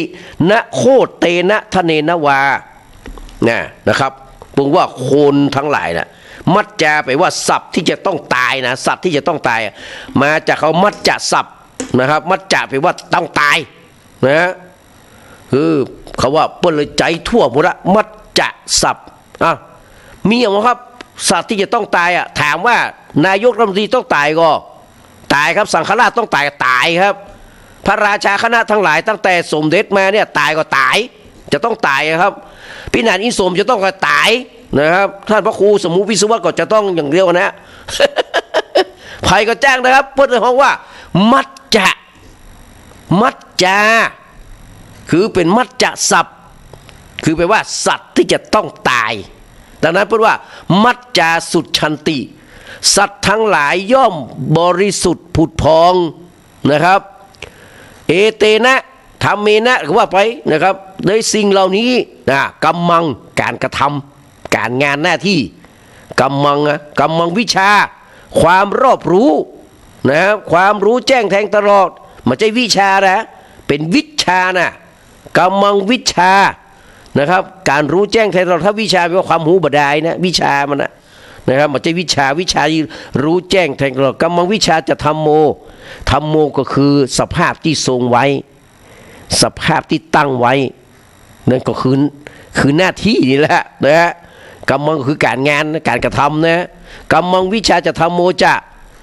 นะครับสีลังก็คือความปกติชีวิตตามุตตมังก็คืออุดมชีวิตนั่นคืออุดมการนั่นแหละครับใช้ชีวิตแบบมีอุดมการณ์นะครับคือสัตว์ทั้งหลายจะย่อมหมดจดด้วยสิ่งเหล่านี้นะครับ ณโคเตนะทะเนนวาหมายถึงว่าณสุชันติคือหาบริสุทธิ์พุทธพองโคเตนะวาด้วยชื่อตระกูลชื่อเสียงเรียงนามก็หาไม่นะครับทะเนนวาจะด้วยทรัพย์สิ่งสลิงคารอันมีนักหนาปาป้านก็หาไม่นี่นะครับเพื่อก็เลยมีกลอนแม่แหมบทนึงว่านะครับเนี่ยมาแทนครับแต่ไอ้บทเนี่ยเพราะว่าอันคนดีนะครับมิใช่ดีด้วยที่ทรัพย์มิใช่นับพงพันชนสาคนดีนี้ดีด้วยการงานนานาอีกวิชาศีลธรรมนำให้ดีเนี่ยอยู่นี่มุระกัมมังวิชาจะทำโมจะศีลังชีวิตมุตตมังเอเตนะมัจจาสุชันตินโคเตนะทะเนนวาดังนั้นได้แล้วเทวทัตกับนะครับเวสสันดรเราเอาคำถามแค่นี้ก็พอละมันต้องเอาไปยืดเยื้อเปลืองเวลามันตอบได้ไปชีพคะแนนไปเลย มันอยู่ที่การโทรเร็วโทรเร็วตัวไหนไหมก็เพราะเขาฟองเขาพอแล้วบางคนนี่ตอบได้แต่โทรบัดตันวัสกรรม มาดูเวลาแล้วมันจะบัดตันเวลาเวลาไปจะโน้ตการนี่ล่ะครับฟังเพลงนะครับเอาเพลงที่ของพี่อิ๋วก็เด้อนะครับแต่ว่าจะฟังเพลงเนี้ยนะครับคุณประกอบชัยพิพัฒน์เพื่อแต่งนี่นะคือแม่เรนูเนอะคนร้อยเล่แค่คนร้อยเล่แม่เรนูอายุ94ว่างวดหน้าเนี่ยจะออก94เป็นว่าโอ้แต่บ่แต่บ่เด้ออันนี้แม่เรนูคือโจกเนอะแม่เรนูแล้วก็แม่มันก็ที่ปัตตานะแม่เรนูวันนี้มาโทรมาเฮ้ยแม่เรนูที่บ้านนั้นสันพักหวานน่ะวันนี้มาโทรมาอีแม่เนี่ย คนร้อยเล่แล้วก็จากนั้นเนี่ยฟังเพลงของพี่อิ๋วเนอะพี่อิ๋วนะครับของกษัตริย์สาวหนองจ้างคืนเนอะเอาวันนี้ฉีกแหวกแนวไปฟังเพลงสังทองสีใสครับหนาวลมห่มรักเอาอุ่นเอาข้อสอบกันได้เด้อเพลงหนาวลมห่มรักนี่นะครับสังทองสีใสห้องแน่นอนแต่ใครเป็นคนแต่งคนแต่งคือครูไพบูลย์บุตรขันนะครูไพบูลย์บุตรขันประพันธ์ทำนองคำร้องเรียบเรียงเสียงประสานด้วยนะไม่ต้องไปสนใจครับพีระที่บุภาไม่ต้องไปสนใจนะฮะแล้วก็มาให้เพลงหนึ่งเสียเส้นนะครับสังทองสีใสนะครับอันนี้เนี่ยจะเป็นสุชาติเทียนทองนะครับแต่งนะครับเนี่ยเสียเส้นเนี่ยนะครับสุชาติเทียนทองนะครับแล้วก็อกอุ่นนะความจริงแล้วต้นฉบับเป็นของนะครับสังทองสีใสนะแต่วันนี้ไวยพจน์ขอยืมมาร้องเพราะว่าไปเจอกันบนสวรรค์แล้ว สังทองตายก่อนนะครับไวยพจน์ตายไม่รุนนะครับคนแต่งก็คือยังอยู่นะคนแต่งยังอยู่นะคนแต่งคือสมเสียรพานทองนะครับแมนซิตี้ไลออนชายเมืองสิงห์นะครับเนี่ยได้ข้อสอบวันปีใหม่ถ้าฟังดีๆนะฟังดีๆย่อมได้ปัญญาและย่อมได้ปัญหาไปด้วยนะมาฟังเพลงคนร้อยเล่คนร้อยเล่ใครร้องลินดาหน้าพาพันคนเจียงใหม่คนสัตว์ปะทองนะไม่น้อยนะภัยคนแต่งครับคุณประกอบชัยพิพัฒน์ผู้แยกคำว่าลูกทุ่งลูกกรุงออกจากกันนะครับในปี2507นะครับฟังเลยนะครับ4เพลงนะฮะ4เพลงเลยเนอะเดี๋ยวก็มาปะกันในช่วงต่อไปนะครับ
นะครับครูการุณวงศ์นะครับนึกครึมอกครึมใจนะครับแต่งฮือกับสั่งทองสีใสห้องนี่นะครับก่อนมีรถน้ำป่ามานะบ้านเฮานี่นะครับก็เป็นเพลงที่สนุกสนานไปแหมแบบหนึ่งนะครับสำหรับคุณการุณวงศ์นี่ส่วนมากไม่จะแต่งเพลงแบบอย่างที่มันม่วนเนาะนะครับก็หลายเพลงที่การุณวงศ์ก็แต่งอย่างรักเก่าที่บ้านเกิดก็ดีหรือว่าแม้แต่ที่ห้องสิรินทราห้องนะครับน้ำโกแช่เย็นนี่ก็เป็นคุณการุณวงศ์นะครับแล้วก็อย่างก็จะขอก็รีบขอนะครับนี่ก็แม่นนะครับแล้วก็รอวันเธอว่างสุภาพสุดรักสุดบูชาเนาะสุภาพบุรุษสุดที่รักเนี่ยนะของสิรินทรานิยากรนี่ก็แม่นหลายเพลงครับที่คุณการุณวงศ์เปิ้นนะครับห้องนะครับแม้แต่เพลงอย่างก็เหมือนข้าวคอยเคียวนะพี่น้องเหมือนข้าวคอยเคียวตะเบกแบนแล้วล่วงเลยนะครับก็เป็นเพลงที่คุณการุณวงศ์เปิ้นแต่งนะอยู่ในวงของสมัยอ่อนวงนะครับมาดูตารางคะแนนฟุตบอลชายทีมชาติไทยนะครับตอนนี้ก็บักการสักเตือดเลยเนาะนะครับบักการสักเตือดเลยก็มีคะแนนเต็มหมดนะครับนัดสุดท้ายทีมชาติไทยจะเตะชนะกัมพูชาไป 3-2 แล้วนะครับแล้วก็ชนะนะครับเป็นแชมป์กลุ่มเนาะเป็นแชมป์กลุ่มนะครับในวันเป็นแชมป์กลุ่มนะครับแล้วก็จะไปปะกับนะครับทีมอื่นๆต่อไปนะครับอันดับหนึ่งนี่ก็ไทยแข่ง2 นัดนะมี12 คะแนนเรียบร้อยเป็นแชมป์กลุ่มนะครับอันดับหนึ่งนะแข่ง2 นัดสิงคโปร์ก็แข่ง2 นัดมี7 คะแนนนะครับเป็นรองแชมป์กลุ่มมาเลเซีย3 นัดมี5 คะแนนนะครับกัมพูชา4เนาะแข่ง2นะครับมี2 คะแนนปิด4มีอยู่อันดับ4นะแล้วก็อันดับ5ติโบเลเต้เหลือสักคะแนนการหมด ไปทีมแจกแต้มนะฮะก็ว่ากันไปนะครับเปิดแข่ง4 เที่ยนะครับไทยแข่ง4 เที่ยนะครบนะมีการไผ่สกรรมนะครับถือว่าสุดยอดมาดูข่าวนะครับนอกจาก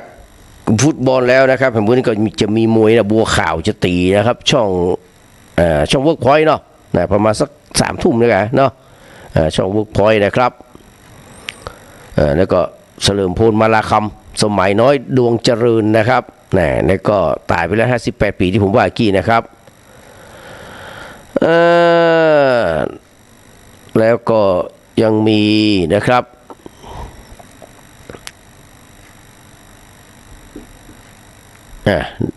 เฟสเงินหมื่นนะครับ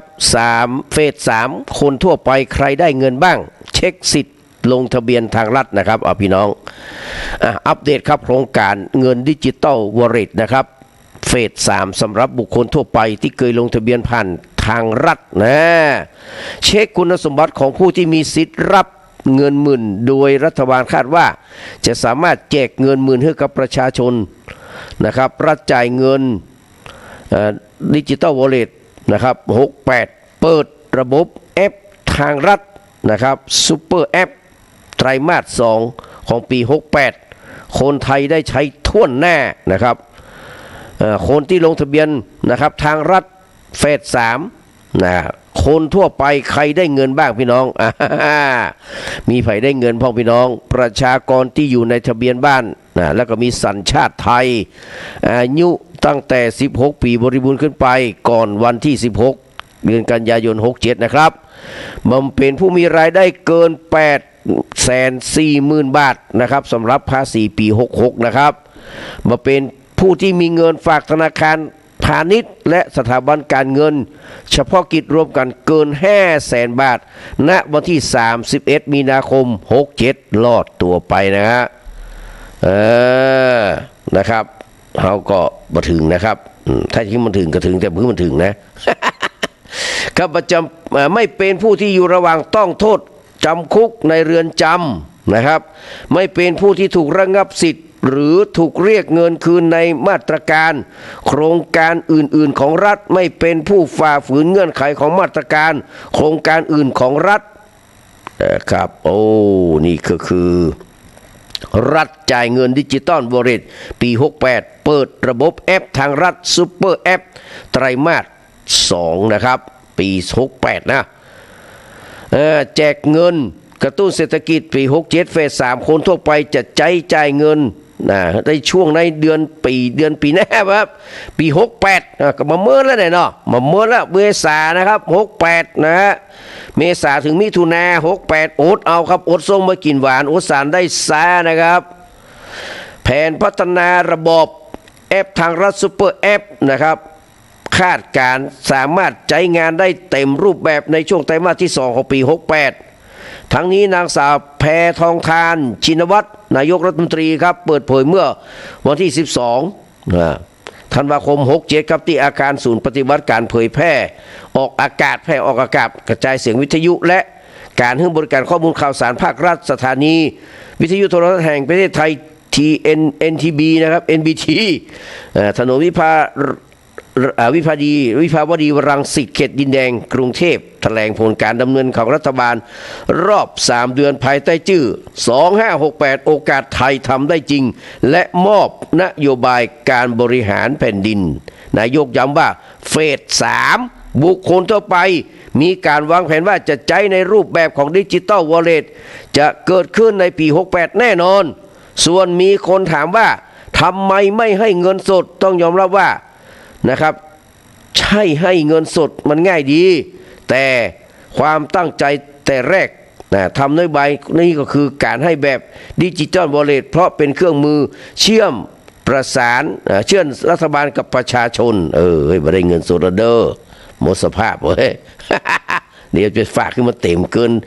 ล้านเห็นก็ดีเฮ้ยบอกเอาละอันนี้ก็อู้เรียบร้อยนะครับนะครับก็คนเสื้อแดงครับ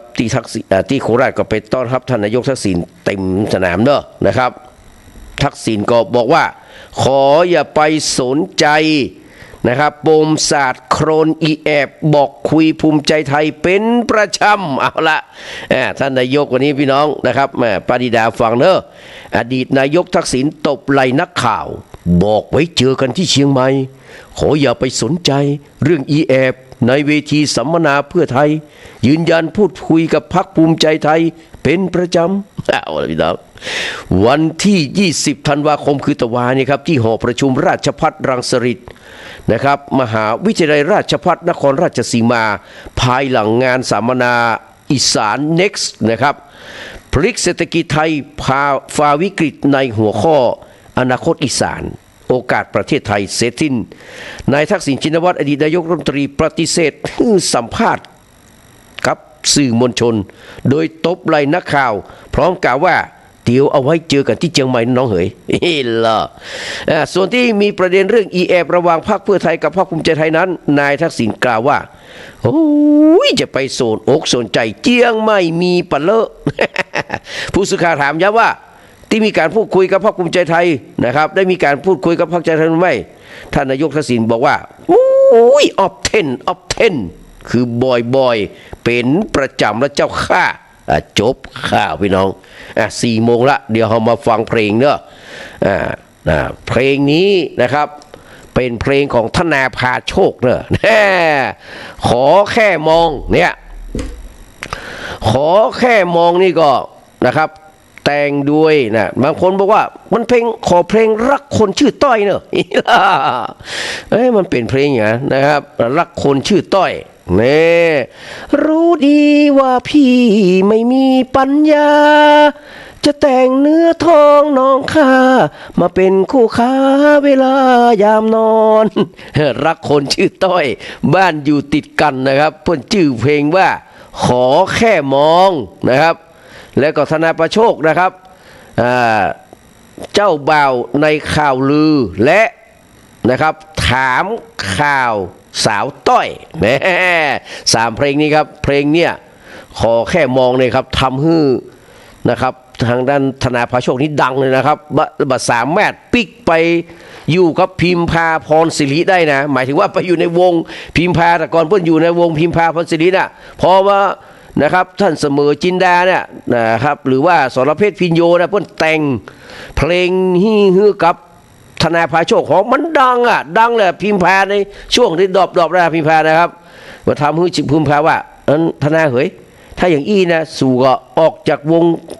ปี้ไปเหียไปตั้งวงคนเดียวเถอะนะครับ พิมพาก็บอกว่าไปเถอะน้องไปต้องน้องไปเอาดีตั้งแน่ลูกเฮ้ยมันต้องมาอยู่นี่ละมันก็อย่างว่านะเพราะว่ามันไปยุคปลายของพิมพาพรศิริเลยนะครับมาฟังเพลงกันเนอะชื่อว่าขอแค่มองนะครับแล้วก็เจ้าบ่าวในข่าวลือนะครับเจ้าสาวสามสาว